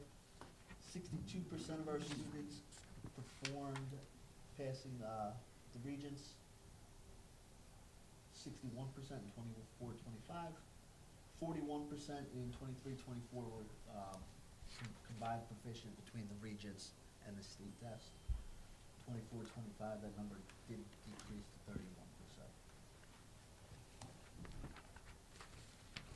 So similar to Mark's goals, one of our goals was to decrease, or is to decrease chronic absenteeism by 17 students, which is 5% of our population. My first year, we reduced chronic absenteeism from 32% to, I believe, 27%. This year, we are currently, I'll go back to that. This year, we're currently at 26.42%. And I'm going to explain why. Mark, can you go to the next slide? So 24, 25, at this same point in time, we were at 24.42, which is equivalent to missing 11 class days. If we go to the next slide, I'm just going to ask everyone to take a look at that right now. This is exactly what Mr. Brenneman described earlier. So we have been about 2 to 3 percentage points above where we were last year. December hit, and we plummeted. We went from, I think it was 90% to 84%. Now we're back up, and we're trending higher. So we hope to be, we hope to hit that. But again, December took us for a ride, and we're still coming back from that. I want to ask what maybe an easier hard question. Yeah. Is a chronically absent student likely to perform well on any of these assessments? I'm sorry? Is a chronically absent student likely to perform well on any of these assessments? I mean, realistically, probably not. I mean, if they're a highly successful student, they're missing 10 days. They're missing 10% of the school. I see students in the high school that are right at that 11, 12, 13 that are doing fine academically. Some Some can, not some necessarily. can't. Sometimes yeah. they just go on Okay. vacation. Their Yeah. families have a regular vacation, Yeah. and Right, it does, unfortunately, it does not take a lot to hit that number, Yeah. In our weekly meetings, we see kids who, in December, right, they missed a 5-day stretch. So if you couple that with missing a day in September, a day in January, and a day in February, you're almost on that chronically absent list already. So it doesn't take much. So that's why it's really important the work that we have been doing. Mark, can you go back? We have weekly attendance meeting with support staff. That staff consists of, our attendance officer, Mr. Collins, school counselors, school social workers, outside organizations. Mr. Brenneman holds a monthly district attendance task force meeting with all the building leaders, counselors, outside community members. Mr. Collins visits families, he reaches out to community organizations. We support students in coming to school. There's a lot of legwork that goes into it. Can you go into some more detail about, I'm just curious, because, I mean, these are all things that have been happening. Yeah. So what happens at those meetings, or what comes out of that, and what are you putting into place to do differently, or? It's really, it's a lot of discussion around, every meeting, we will have parameters of who we're looking to discuss. For example, the last meeting, we discussed students who literally were on the bubble, students who may have missed between 8 to 10 days already. With the purpose of that which was discussed earlier, we want a lot of our students to be below that line by a good 4 to 5 absences, because in June, when June comes, a lot of students just start checking out at the end, whether it's from Memorial Day on, yeah, especially at the junior high, after the state test, right? Like, it is hard to keep our students engaged. So, what are we doing? We're also doing that. We're trying to come up with ways. Wait, what ways, what things have you come up with? We're trying to Is come what up I'm with, trying to get right, at. and we're trying to come up with ideas for June to get our students to come to school. But right now, in this last meeting, what we discussed was, we looked at all the students from 8 to 10. We discussed them individually. Just if we knew what was going on, we checked was there an increase in their attendance? Did they miss any days from the previous Friday? It's really just individually looking into each student. There's only so much we can do in regards to attendance, right? Like, we are working with the outside organizations, we are contacting parents on a weekly basis. When a student hits a particular number, I will send home a parent square message to the family, and that seems like it draws the most attention. When I do send that out, for example, in January, I sent one out. I think I sent it out to 22 families. I spoke to 7 families within a matter of 45 minutes. Yeah. We have, we'll do a beginning of the year assembly, we'll do a mid-year assembly. It's really anything. Oh, we also celebrate perfect attendance, and we are now working on having an assembly for not only perfect attendance, but improved attendance.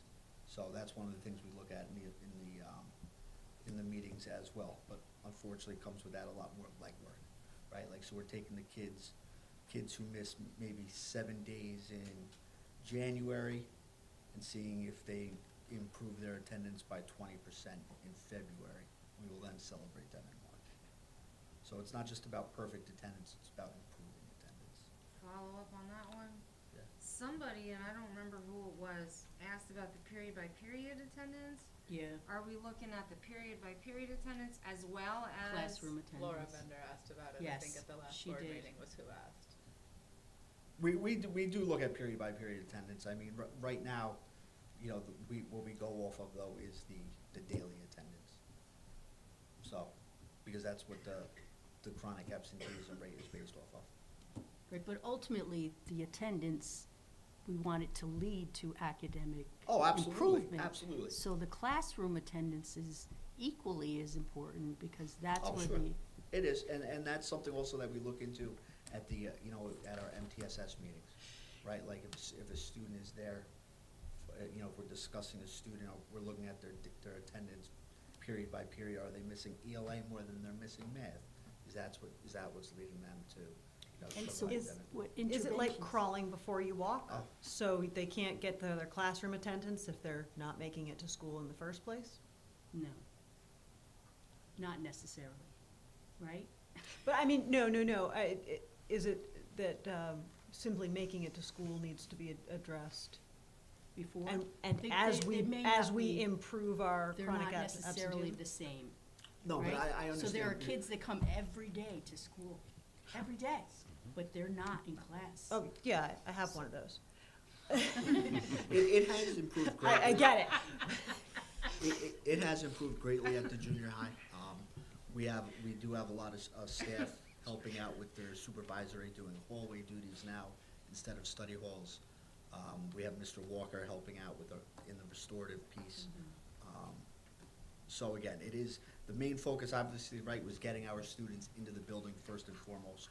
And we still are working on getting our students where they need to be each and every period. But we've, like I said, we've gone from 32% to 27% of getting them in the building. We will keep performing the work of getting them to class. When a student is a chronic absentee, Yes. do you dig into it a little deeper to find out Oh, why? absolutely, yeah. And that's what, Okay. you know, that's what a lot of those meetings consist of. We survey everyone, right? Like, we Okay. might have a caseworker we'll speak to in regards to that. We might have the social worker, the school counselor always offers insight. Mr. Collins knows a lot of the families, so like I said, he reaches out to them.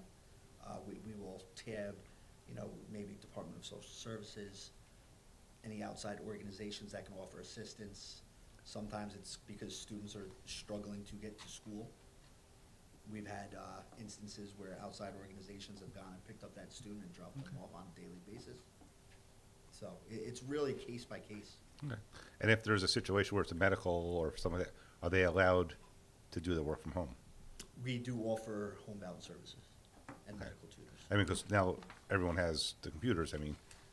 Well, we don't offer virtual instruction. Oh, you don't? Okay, No. that's what I was, okay. But there have been instances where we have provided, medical tutors. Are they still considered absent at that point? I believe for that, they're present, correct, for a tutor, if it's 2 hours For instruction. medical reasons. Is, okay. yes. But that's different than, you couldn't stay home sick Right. Correct. and do your assignments Yes. online that your teacher posted to Google Classroom and count that as a school day. Correct. Okay. That does not. No, it's a doctor's Yeah. note. They recommend a home tutor for an extended period of time until like a follow-up appointment. And I think it's also important to note out too, and this is, I send the Parent Square messages home on this. Even if a student is excused absence, that still counts towards the chronic absenteeism. Okay. So, and sometimes that's what would happen, right? Like, I'd get a phone call, what do you mean you're sending a message home? My student was sick for 7 days.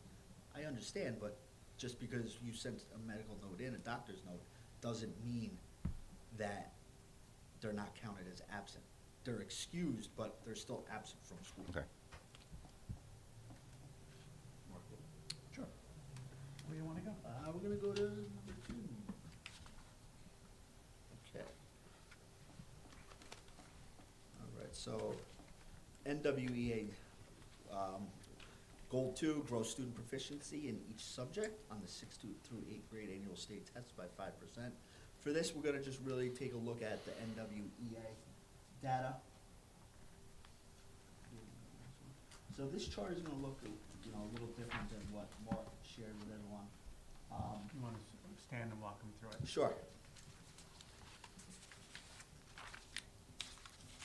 Just the first one is fine. Yeah. So here on the left, you can just see it says percentage of students. So the blue here is the fall and winter. Each bar is for the fall and the winter. It's all 6th grade. These are all students, our Asian population subgroup, our black subgroup, multiracial, and our white. So in the fall for 6th grade, 59% of the students scored in the average range or above. This is the 41st percentile or higher. So that's a really good, solid foundation. Does anybody have questions around the scale? Because it took me to hear the explanation twice before I understood it. Yeah, I'm kind of confused here. So Looking those, at it. It's very small print also. yeah, that's true also. So all students are on the left, and the students that are grouped on the left are the lowest performing, and the ones that are grouped on the right in each of the stacks are the higher performing. Right. They're But color you can see a coded. different shade.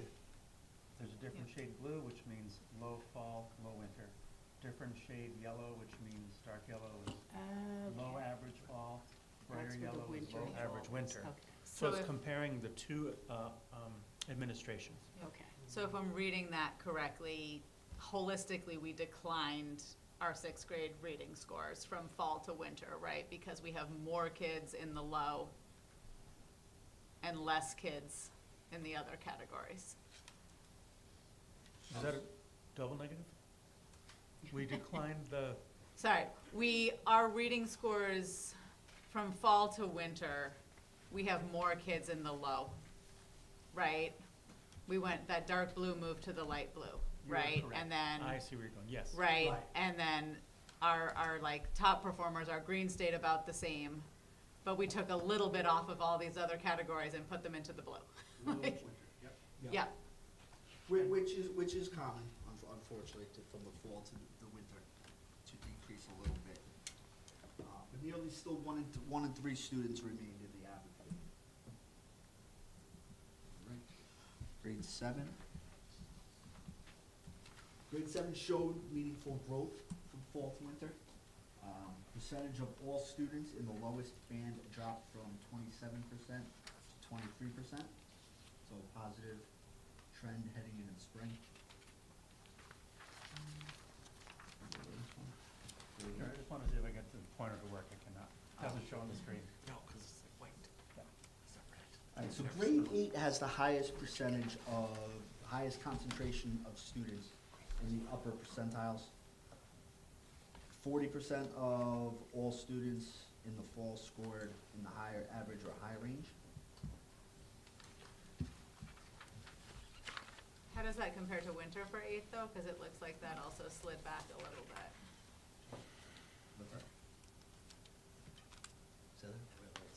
In 8th, I just go back. you said in the fall, 40% were in the high average. What was that number at by winter?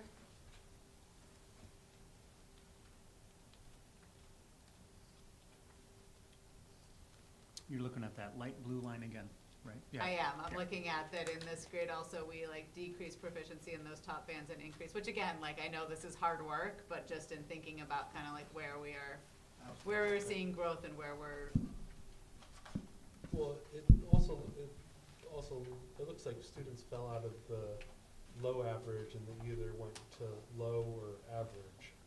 yeah. And some of, yeah. And, and just like within marks, this isn't, it is not just student to student, fall to winter. It is Yep. student to every other student in the country, to against student in the winter. So they may have, so the bar moved as they moved to winter, Yeah. right? So Yep. that level of proficiency changed a little bit as we Yeah. went to the Which winter. it should. Right. All right, so we're looking at the math.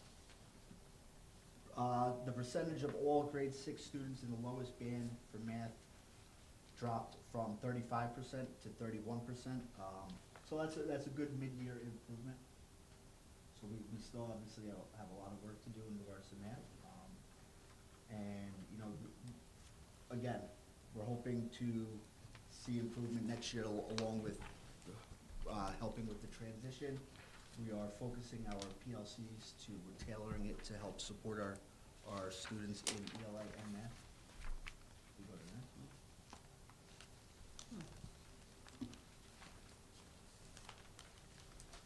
All right, grade 7 held steady from the fall to the winter. Our multiracial subgroup jumped from 10% in the fall to 39% in the winter. Awesome. So that's an extremely good start.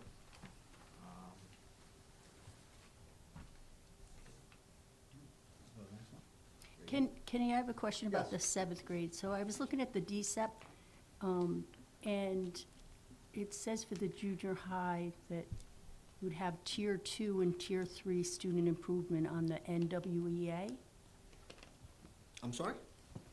Say that again? that you would have data on the tier 2 and 3 students' improvement on the NWEA?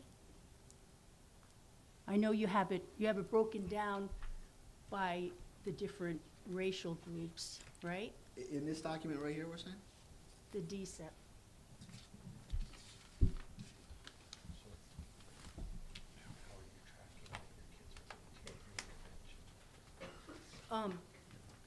Just, I just saw that it was there. Okay. I mean, you don't have it, but I also wanted to ask about the extra math block. That was another thing that was, Yes, that was incorporated into our 7th grade. yeah, And that, that we did an extra ELA and math to instead of electives, to students where we could fit that into into their schedules. okay, so it wasn't all, it It wasn't. was not all students, And it no, wasn't tier 2 or tier 3? It was or tier, just- it was mostly tier 2. Okay, There, at some point in times, there may have been a tier 1 student in there, which we tried to remove eventually. So we tried to really focus just on tier 2. Yep. And our tier 3 students receive AIS. So I believe we had 2 extra math classes there, and I think at one point it was 3 extra ELA classes in the fall, which Okay. we reduced it to. so did you 1. see a difference in the I did- we did- NWEA for we- that? We did see it, we For the saw a 7th grade? difference in some students. We did see an increase in scores. But again, there was some increases, some decreases. I don't know if, we needed to go for a full year in regards to that. But we definitely did see some improvements in some students. So you are still doing it? the- We are still doing it. It's a Yeah. period though, right? It is Not a block. No, it's a period, correct, yeah. It does say block in the DSEP, but, Okay, yeah, no, it's Yeah. it's a period, so they might have it, they might have it 3rd period, yeah, you know, yeah. so. And it And is, who's given the instruction, the AIS math teacher, or who? it's considered an AIS class for, yeah, it's tier 2 So it's- students. So it's the math, It's math and ELA. So are they calling it AIS? We are calling it AIS, yeah. Because AIS does not have to be just for tier 3 students. so then it's not anything more than what we've always been doing. Yeah, it's just It's not really an extra math period. Well, it is, because they're still receiving, they're receiving, they're receiving education in math. It's just, we had to name it that in regards to. It's an extra block, it's not a new initiative. Yeah, Yeah, right. yeah. But Yeah. like, for example, the AIS math consists of 12 It students. just it made it seem like that was a new intervention, that it was something new. Well, that we hadn't done before. But it really is new, because we're hitting a higher target of students. So, right, like in the past, we've never offered AIS in 7th grade to 12 students at one time. So it's always been maybe 3 to 5. So this was being put out there to any math student who was in tier 2, who we could fit into their schedule.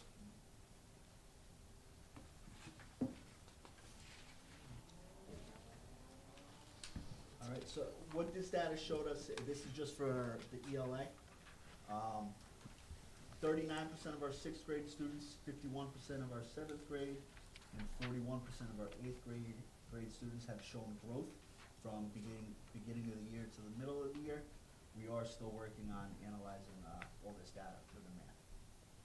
So we have seen some improvement from our students, right? Like full transparency, we still have, many of our students are still below grade level, but they are showing improvement along the way. So once again, it goes back to, we have to be able to walk before we can run. We need to get those students up to where they need to be, and then really start focusing on showing more growth.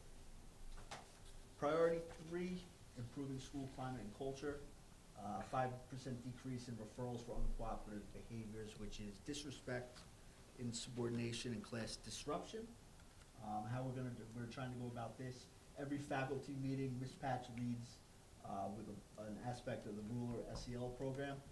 We are making sure all staff have mood meters in their classroom and are learning how to help our students with that. We're working on training more staff on restorative practices. Obviously, with that comes, more need for funds. Can I ask, is Yeah. Alyssa helping with that, or who's doing the training on the SEL? Well, Ms. Patch and a few other staff went to ruler training in October. Oh, for ruler, Yeah. but not restorative practices? No? No, not restorative practices. Okay. And do we think we're gonna hit that 5% decrease in referrals? Why is the slide, there should be another slide. why it didn't upload. So I had it on, the number, let me see if it's on mine. We are at, right now, we're at a 0.5% increase. Oh, yeah, it's on, that's weird, it's on this one. So An right now, incre- where we stand, we're at 251 class disruptions, 26 disrespect, and 166 insubordination, which is an increase of 0.5% from the same time last year.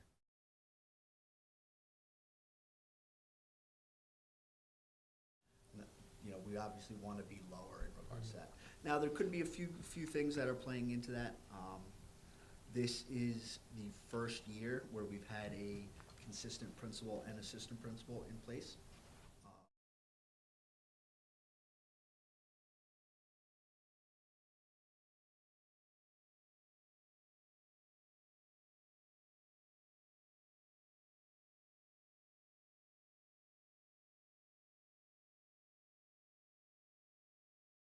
But we definitely want it from a restorative piece. We want to get through to our students. I don't want to go the punitive route if need be. Once we get our students, the process is in place more. We are hoping, again, to see the decrease in the referrals, but it is a process. It's not something, unfortunately, we're going to snap our fingers, but I am still hopeful by the end of this school year that we can hit that goal. All right, so where do we go from here? Still working on fine tuning all the processes. Leading up to this year, we didn't have MTSS in place. We just started working on a set plan, and our professional learning communities, again, have just started taking shape. So we are in the building block stages of putting all these in.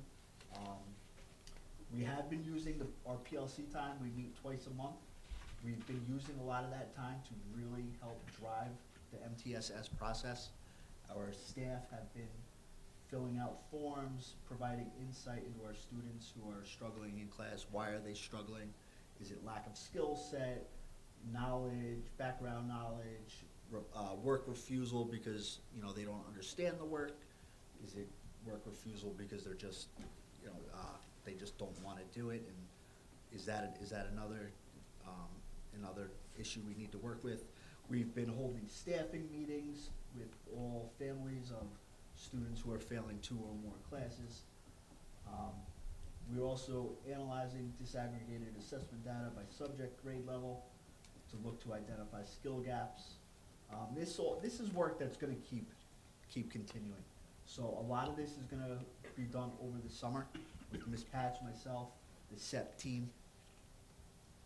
With our referral data, we need to disaggregate it monthly by location, time of day, teacher, student demographics. I have access to a lot of this on our eSchool Guru. So it does tell me, who has written the most referrals, what time have the most referrals occurred, are they occurring more after lunch, are they occurring in the second floor west wing of classes? So that is going to allow us to, whether do we need to provide more supervision in certain areas, do we need to have check-in, check-out status for repeat students? And then in regards to attendance, we're looking to establish an early warning and outreach system by the 10th absence.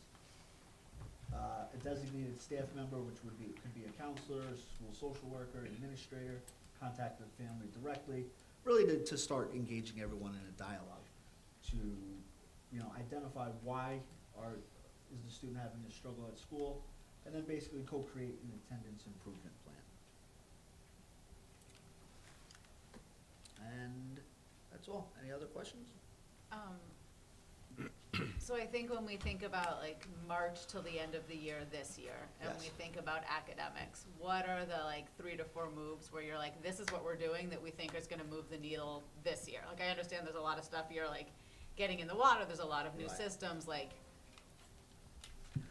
what are a couple initiatives for this year that you feel like are being successful or that you're starting to implement? Well, again, for example, today in our PLCs, we discussed how can we implement past state test questions into daily classroom discussion to really help our students understand what is gonna be expected of them on the state test, right? Like, we discussed it earlier, whether it's, in our math, our students still struggle to read a lot of the questions. So do we have to implement more vocabulary from a daily basis into our lessons to help drive instruction?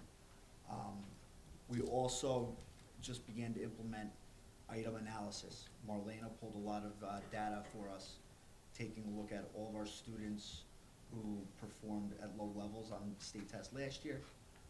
What questions were they missing? What standards were they struggling at? So we're really hoping that PLC time can help move the needle. We also, similar to what Mark is gonna be offering, I submitted, for next board meeting, a list of 10 people to provide academic tutoring for after school.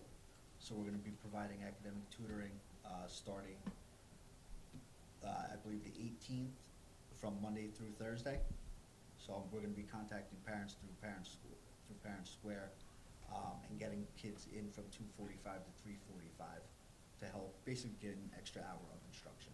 And are you targeting kids similarly, like you're using the cusp or the bubble kids Yes, as well as yeah, the that's, and again, specific we will subgroups? we will never turn anyone away, right? Like, we're gonna offer it to everyone, that is why I brought on more. The initial, posting was for 7, I had 10 people apply, which is great. So we are going to start developing a plan, we have tutors amongst all grade levels. But yes, we're looking at the kids on the cusp, the bubble, and anyone else who wants to participate. Ms. Howard?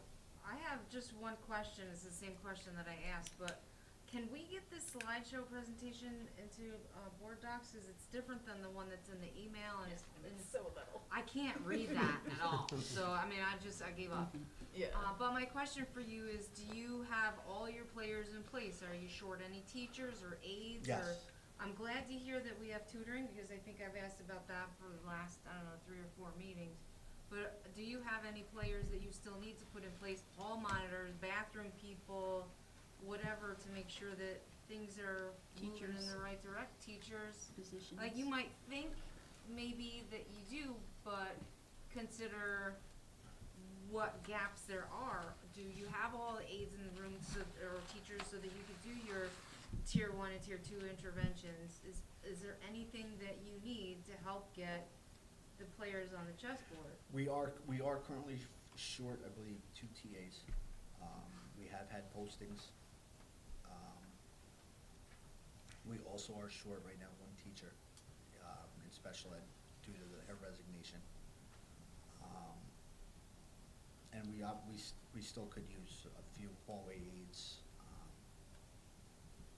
And it's legitimate, it's not, you're not saying that you just want, a bow on the package. These are, No. that's a high need building.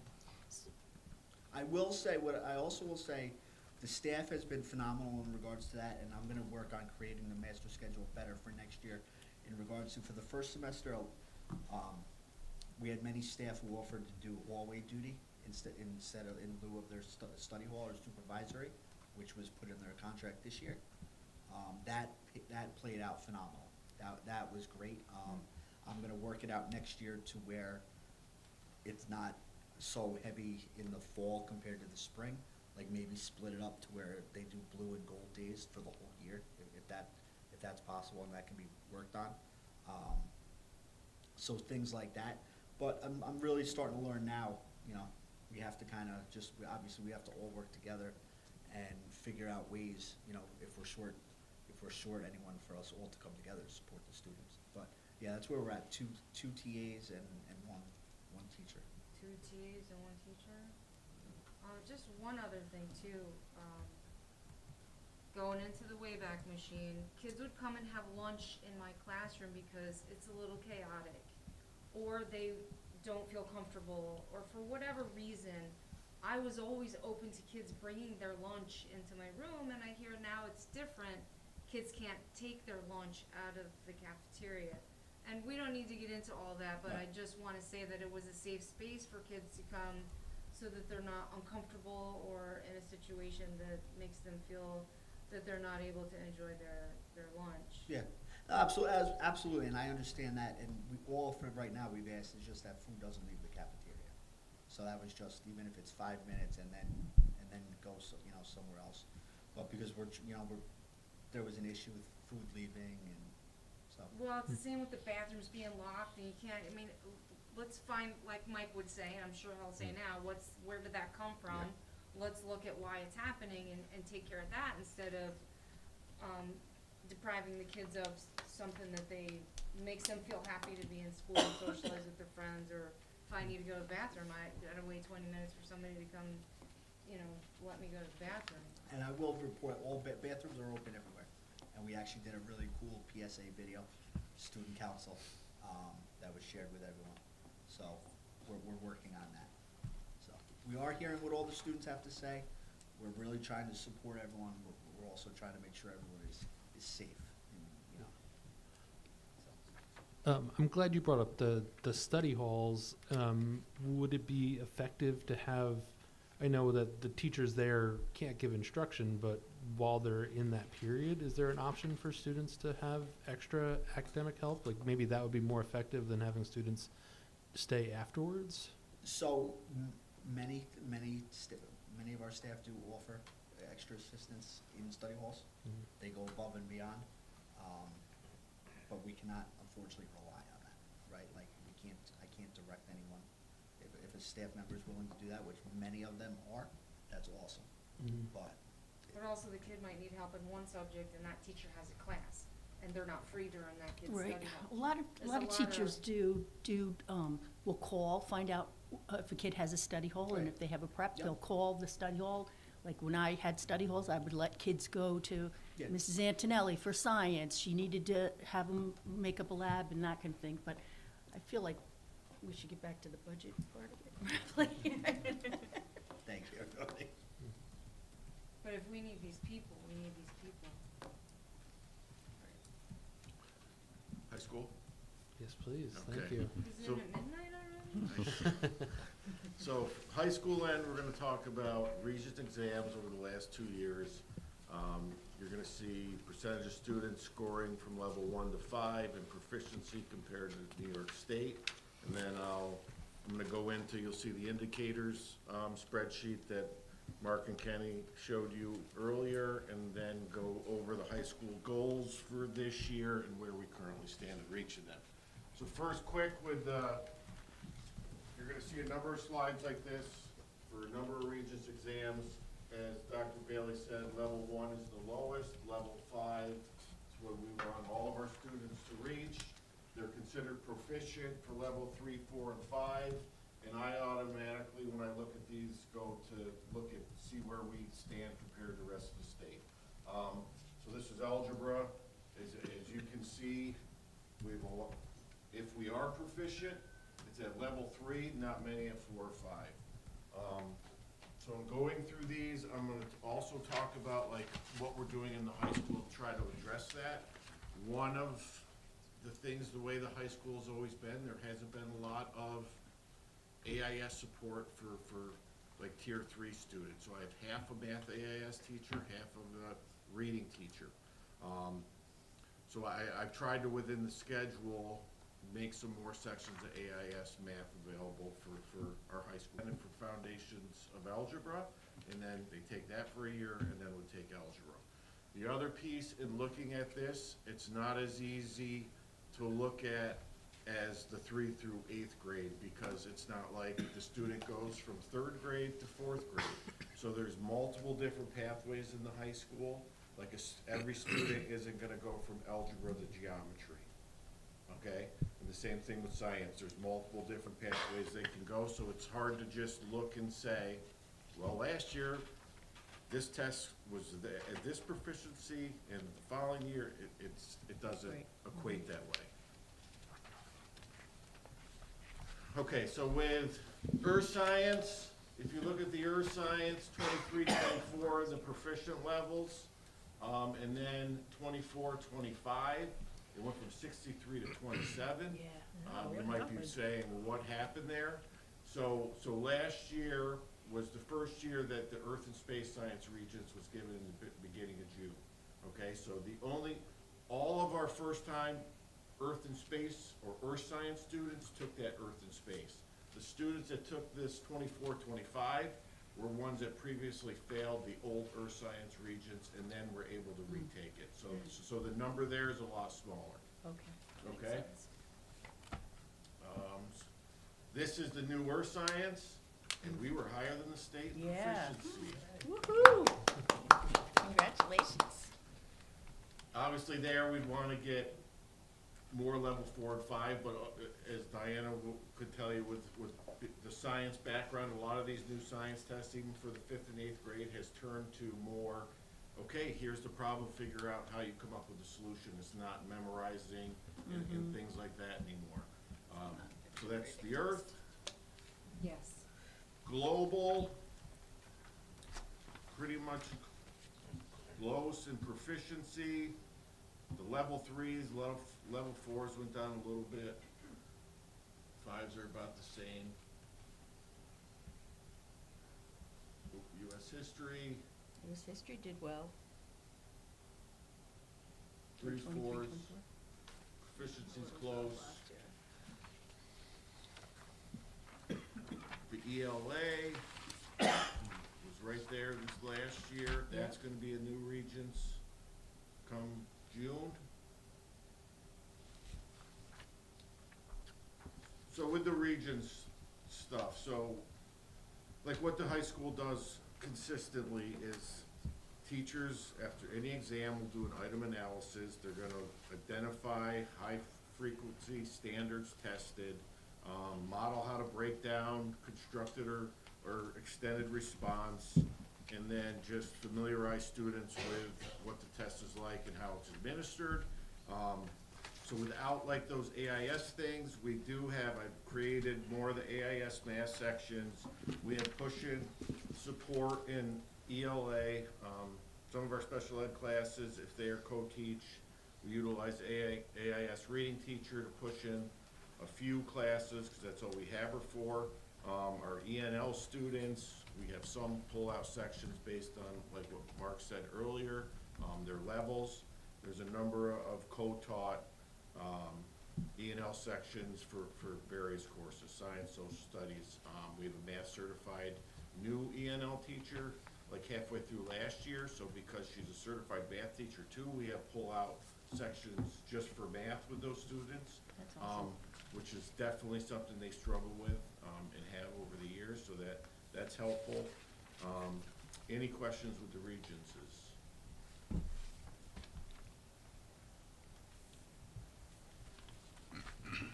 Well, I guess just, I think Mike or Maureen mentioned it before, but do you have, but why do we see more success here than we do in the younger grades on ELA and math assessments?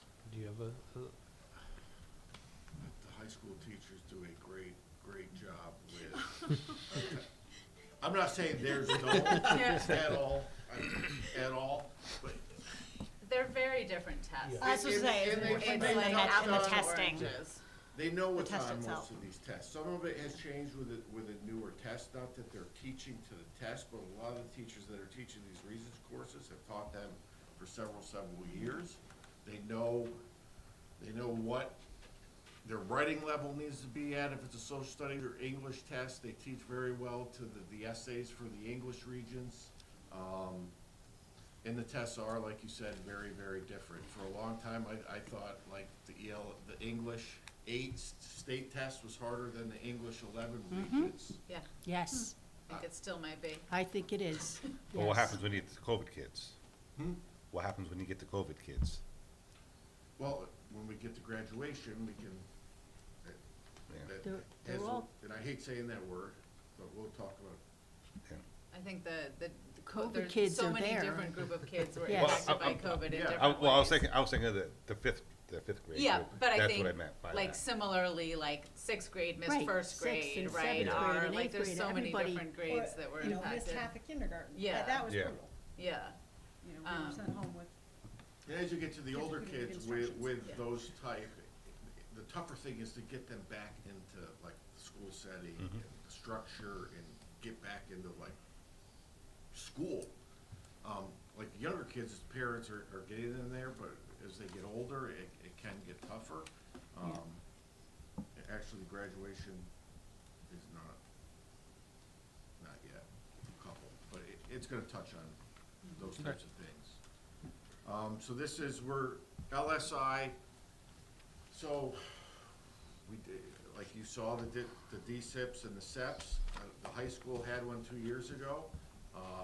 They told me last year I wasn't required to do one, so I didn't. It's not a requirement for an LSI school. The plan is that we're all doing them this year, which I think is a good process because we talk together, we work together, we're discussing pre-K to 12th grade. So from the high school end, it's graduation rate for Black and Hispanic, and the CCR is like CTE type of stuff or seals. So How is that? Sorry. I don't know how they calculate it. Like Mark said before, some type of formula. Maybe 5 years ago, they went to a point system for all graduates. They get between 0.0 and 2, and it's in half-point increments. So for instance, like a 0.5 student would be a student who gets a CDOS diploma, meaning they did work-related stuff. A 1 might be a local diploma combined with a CDOS. A 1.5 is advanced regents diploma, and a 2 is IB or AP. So everybody has a value. Every student has a value. We were talking about, like, even if a child maybe doesn't graduate with a regents diploma or advanced regents diploma, anything we get, anything we can get that counts toward that credit will help the district and the student, obviously. Yeah. Okay. And as we've gone to New York Inspires, as we move to New York Inspires, there'll be lots of other measures thrown into the mix too. CTE, career and financial management, all these required things that they want students to have as foundational so they can be prepared for careers or the workplace. Which we have someone to teach now, the career and financial management with the business teacher. And these ones for graduation rate are new this year, correct? I don't believe that we had any high school indicators that were ones last year. Just I in, don't believe so.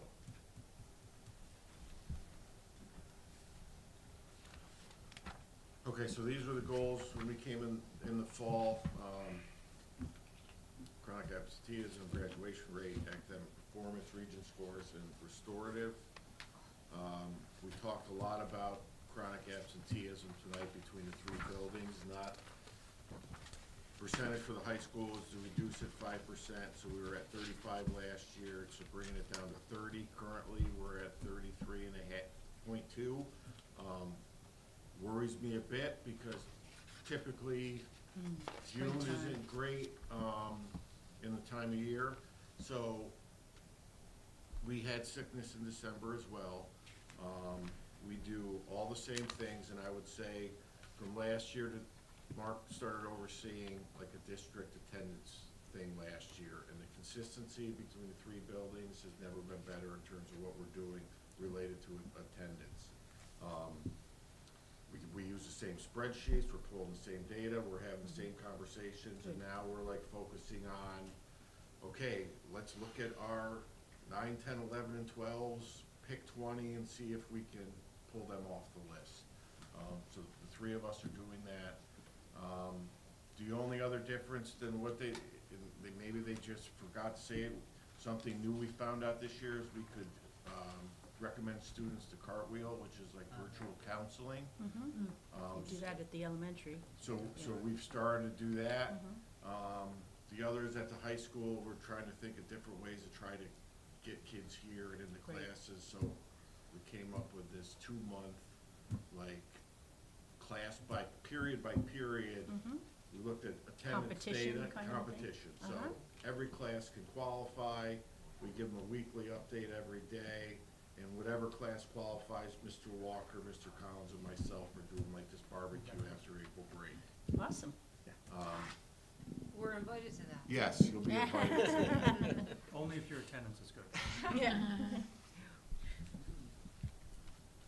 Okay, so this is a daily rate. It's gone down a little bit from last year.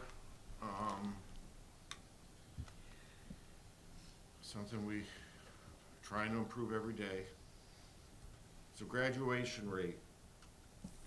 So it was a 5% increase from 67%. Things that haven't been done, I guess, previous to this year that I've found in the high school is we've had a number of students over the years that, like, they'll fail English 9 and just stay in English 9, when now we've looked at using this credit recovery license, having them sign up for that and then take English 10 in conjunction. Yeah. We've done a little with the lower grades. It's gonna be more of a conversation with department heads and the teachers to keep them in the loop and involved and recommend what students would be successful. This year, we looked at some of the cohort graduation students that were really in jeopardy of hitting the 22 credits. So we did some risky kids with the recovery, trying to get them there. Some it has worked out for, some it hasn't. And then also with this, and I've probably talked about it at the beginning of the year, this huge master spreadsheet, color-coded, number of credits, where they are, what regions, if they need to pass regions, and it's color-coded. So red is really not good, yellow is at risk, and at risk would mean they're close to the 22 or not meeting the 22, or they need one or more Regents exams, and then the green is they're on track. Constant parent communication if students are in jeopardy, which we do.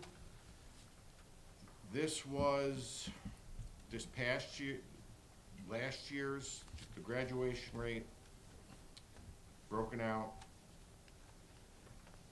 not just ethnic groups, but also ENL, student with disabilities, economically disadvantaged. And when they're seniors, like we look at every kid individually, so like this, yeah, it's nice to see where they fall, but we're looking at each student individually, what they need, and trying to put a plan in place for each of them.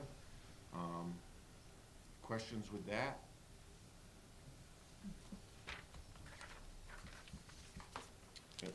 And this is, like, the next one is where the graduation rate is 21, 22 to 24, 25. High school, myself, or any of the teachers certainly aren't happy with it at 67%. Like Dr. Bailey said early on, like, you can look at neighboring districts and it's different. It's not the same in socioeconomic diversity. I hate using the COVID word. Some of it is, when looking at this, 21 to 22 and 22 to 23, there was a waiver for the Regents exams. January 24 is when that waiver was gone, and it was back to a 65, and then 24, 25, it's at 67. Current rate right now, and looking at the cohort, is 76, if everything goes perfect. There's 10 right now in that cohort that are yellow, so meaning they need one or more regencies or are close to that 22. So that's where we are with the senior class. And I would say the biggest thing that high school-wise we are struggling with is getting ninth graders out of ninth grade. If you look at our enrollment, you're gonna see ninth grade is bigger than any other grade. Maybe that means we need to try like a ninth grade academy and section them off in a certain part of the building and be more focused with our ninth graders. Can I ask a question Yep. about, so you share a counselor, you share a guidance counselor and a social worker, right?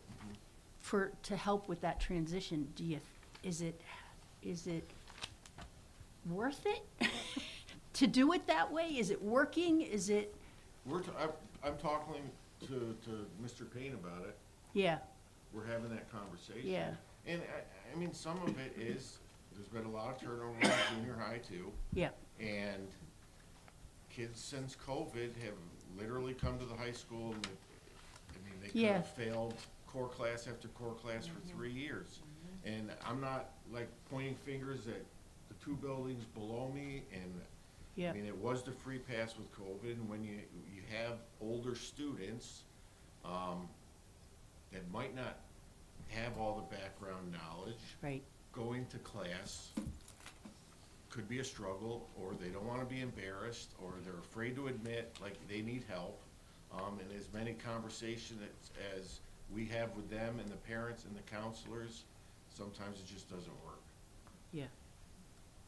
With this, the like anticipated 76% is definitely promising. Do you have that broken down by subgroups to know if we expect to like make some gains specifically with the Black and Hispanic student graduation rates that were I can get that to you. flagged? Yeah, fingers crossed. So in terms of the stats on there, so 16% dropped out, that's the reason they didn't graduate? Or is that a result of, or, how does that interplay? No, they dropped out. Okay. Prior to their 4-year graduation Yeah. time. And they could have done that, They could have done that at 17. okay. Is the GED partnership with Greater Promise still going? It's Does still that there. has that affected these numbers at all? Like, do we see more students sort of It's- moving into that program? If we had the conversation with Greater Promise for someone with a GED, that they were not gonna be graduating with their cohort. I guess, Yeah, it wouldn't change this number. do we know Well, it could how change many the did dropout that? number. It could change the dropout number, it's not gonna change the graduation. It won't change that, but it would add context to students gaining some level of Yep. civic, yeah. Alright. The GED doesn't help us, doesn't help. It doesn't help the us with the students. Helps the students, but state, not but it us. helps us understand our students, I think, is Yeah. why I'm asking. So. And the 16% still enrolled, do we know how many of them are on track for a 5-year graduation rate? I could tell you. I mean, I don't expect you to have to pull that off the top of your head, Yeah. but, like, are we getting kids through in 5 years if we're How- not getting them through in 4? How common is, I feel like there were statistics on that in the past, that's a pretty common thing, that we do get kids through. 5th year. 5th year. But that doesn't count for Yeah, it's not our grade or whatever, ideal, but, but yeah, at least it's better than not at all. that we're somehow serving them. Yeah, Yeah. yeah. If we're not They'll actually retroactively update our graduation numbers if a student graduates in 5 or 6 years. Oh, do they really? Yeah. Okay. I think, I don't know how it's accounted for special ed students who can stay until they're 22. Well, some do graduate at 18, but they stay anyway. Right. But that's alternate assessment kids I'm talking about kids that are on track. They take Regents exams, they're on track to get a Regents diploma, but they're allowed to be in school, right? Yeah. They can, it becomes a district decision, but the way that the law is written, a student could legitimately cross the stage every year for 4 years if they so chose. Because the culmination of an IEP is the conclusion of a program, but so is graduation through Regents, local, advanced Regents diploma. So, I've had a few that I've walked a few times. Yeah, usually those are the alternate assessment kids that, Not always. no, huh, No. I've never No, heard of that before, okay. School can be a very safe, comforting, wonderful place. Yeah. And, in Good. transition services, So they completed passed the Regents, did everything, but just stayed in school. because you're allowed to. but the Yeah. district is Interesting, Part of the transition. yep, absolutely. Okay, so the other was to improve academic performance and test scores, so to increase pass courses by 5%. So from second quarter to second quarter, we're up 2.7% this year from last. And then the Regents, increased those passing rates by 10%. And what's listed there under it is targeted Regents review, so that's gonna be starting in April. That's what's gonna qualify students to be eligible. We're gonna notify parents, keep attendance, meet with the teachers. They'll keep track of like skill mastery and where they're at. Can anybody go to the, Yeah. Yep. doesn't have to be, Correct.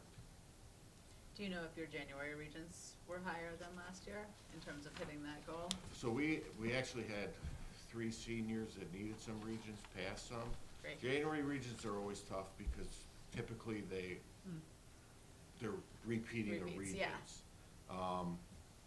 So the percentage rate isn't always great. Yeah. So really, anybody that we can get past them is good. I mean, I can get Dr. Bailey a breakdown if you wanna see how all the, That's all right, just curious if that's helping us get closer to that 10%. well, it's helping us get to the graduation number Yep. too. Just one thing on that. Where do you see the most of the kids dropping out?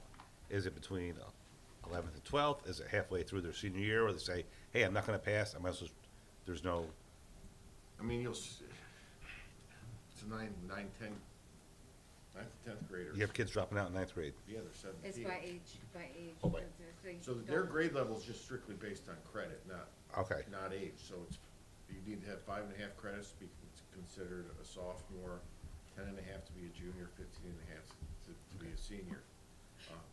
Does it tend to be, I mean, dropping out, does it tend to be they came last week and they're not coming this week, or does it tend to be like, they're coming less, they're coming less? So is it even an obvious, like, hey, there's a cutoff date, this kid dropped out? You don't get a lot of those. Really? I don't, They just stop coming one day? well, some stop coming, and then it's a 20 days if they're like 18 Oh, okay. years old, 17 years old, but it's still from our end a conversation and trying to talk to the parent or guardian and see what's going on and why we can't get them into the building and move forward. So there's a spectrum of time Yeah. that dropping out takes. It's Wow. not a, it's And not a one day to the next. You get some that are in their senior year that, as much as you talk to them and their parents, they just get senioritis and just don't finish it up. wow. Which is crushing. Yeah. Okay? We've had some, E&L just drop out. There's been like ice situations, work situations, for some of the older kids. But the majority, I would say they're low on credits, high on age, and it's not working.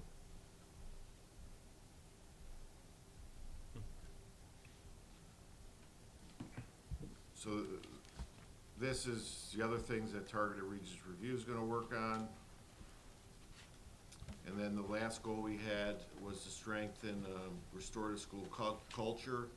And to be honest, we're a little behind in this goal. We wanted to do 2 community circles, which we haven't gotten to yet, and 4 circles with students, which we've done 1. We have an outside person paid through a grant that meets with us for restorative practices, so she'll meet with me and Larry Walker once a month, and then with our team after school. She was sick 1 month, and then we had a snow day another day, so we're a couple months behind in that. So plan is to definitely get back on track. What actually is that? Circles, it's the restorative practices, so trying to, we've used it in the high school, and we've shown it to staff, to have them utilize it in building relationships with students. Oh, okay. And members of our team, like volunteer, and we've used faculty meetings to demonstrate it, but we also, like if a teacher wants to try one in their classroom, people on the team would go to help facilitate it with the teacher. Okay. So we're having students run through that process to get comfortable with it too, and hopefully build more interest on that end with them as well.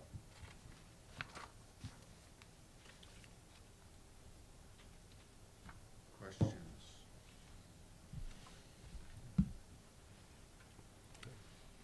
I'll ask the same one that I asked the other guys. I mean, you mentioned your 9.5, you know, the extra ninth grade, and I think that's an innovative idea. But is there anything else that you wanted to?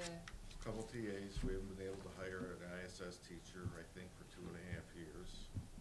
Why is that? No applicants. Really?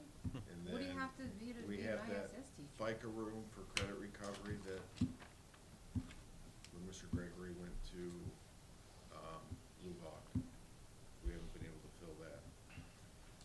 We had a sped teacher go to junior high that we're using 6 assignments to cover her right now. Couple hall aides.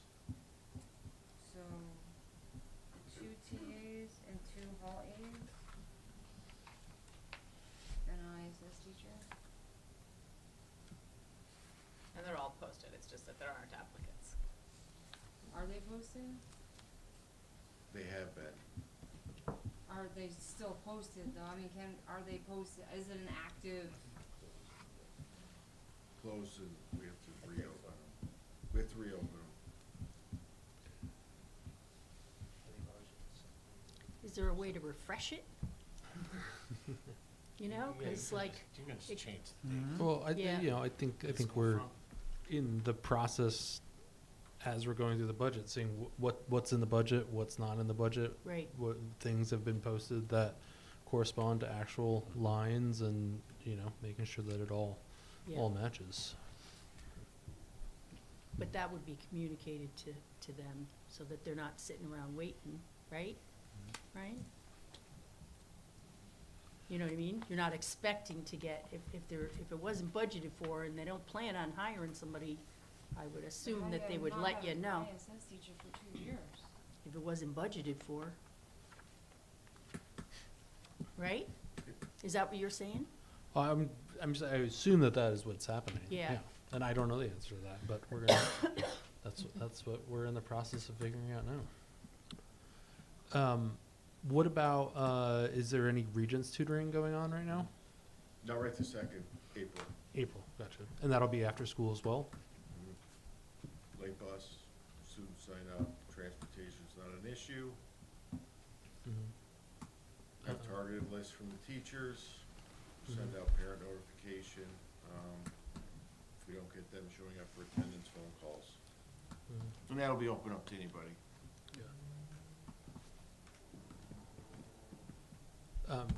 Curious, this is sort of aside, but what percentage of students are taking SATs these days? Gets less and less every year. Yeah, that's what, right, okay. Is that just us, or is that statewide or nationwide? or- Statewide. Statewide is I think probably decreased. nationwide. A I lot mean, of colleges. There's a real shift. It's not Right. totally Mandatory necessary anymore Right. for many of them.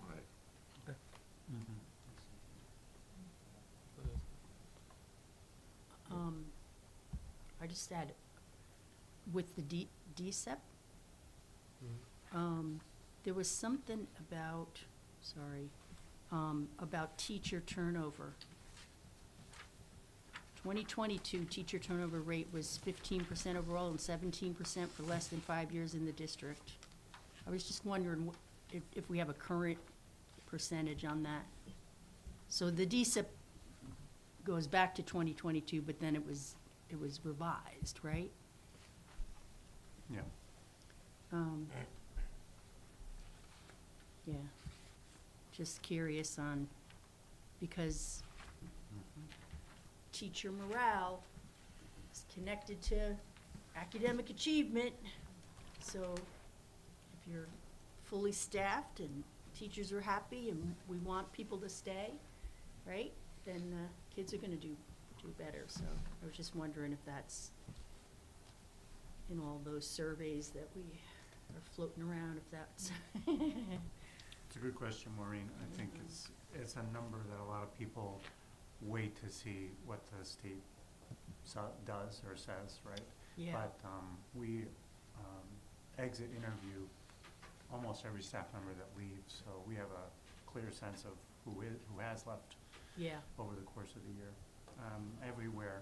and they may say one thing, cause they don't wanna, They don't wanna. cause, you know, I know that a lot of people say, oh, well, I got a job closer, but there are other underlying reasons that contributed to it at least. Yeah. So, True. And I misspoke, Maureen. A student who achieves a CDOS credential can stay in school until 22, but if they receive a local or Regents diploma, that ends their special education services. right, that's what I thought, Yeah. yeah, okay. Okay, well, yeah, and, correct me if I'm wrong, but next week, when we have our budget presentation, we're going to look more at, both academic programming and staffing. So we can Right. have further conversation about, some of these, positions and hopefully get to the bottom of what's in there, or what's been in there, what hasn't been in there, and what we wanna do moving forward. In the other presentations, we looked at a lot of the non-instructional positions, food service employees, the O&M staff, transportation. And then this will give us an opportunity to hone in on the rest of the program that we're offering to kids in the district. And this will get revised through, Say it again. and the then- DSIP will get revised based on this new data, right? Yeah. This is this year's DSIP. Yes, and So- this year's DSIP process, this previous, like, the community stakeholders, at least, like, I'm remembering that my name is on this, and then we met once, and then, yeah, so I think we So can the, enhance this process the next time around. yeah, Lynn has already started. That's Awesome. what Derek was referring to. And the other thing that happened, quite frankly, is after the one time or two times that the community and even some of the staff had an opportunity to see it, it was quickly apparent that what we had said we were gonna do was not Yeah. either a bit able to do because the people that were in there weren't here, or we didn't have a program like that. It had to be adjusted with the state in order to comply. Yep. So even if you went to every meeting, Yep. there. Yeah, the all to product say, I isn't. think we have an opportunity to, like, tailor this more to, like, meet everything you all said tonight and really target Mhm. that improvement. I agree. Yeah, I mean, I think, overall, we're behind in the process. Like, I think the goal would be next year, we're having this conversation in January, not March, and, been, at least for me, very informative to hear more from you guys, and I certainly learned a lot, and I think as we plan, moving forward, just be more prepared to have more of these proactive conversations and be proactive. Anybody else got anything else? The only thing is, as far as budget presentations, any information would be appreciated a couple days before the meeting. This has been. not Because helpful. we need to look at it and not get it that day and say, so Yeah. I'd like to have that ahead of time. Yeah. Yeah. Everything's a little behind.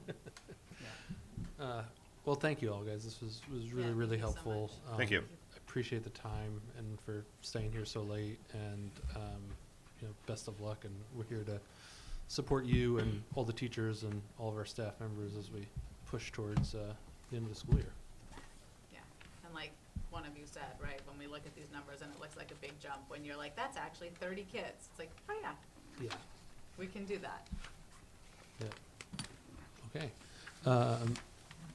Do we have, are there important dates, or no? Okay. Make a motion to adjourn the meeting at 9:24. All in favor? All right, get home safe, everybody.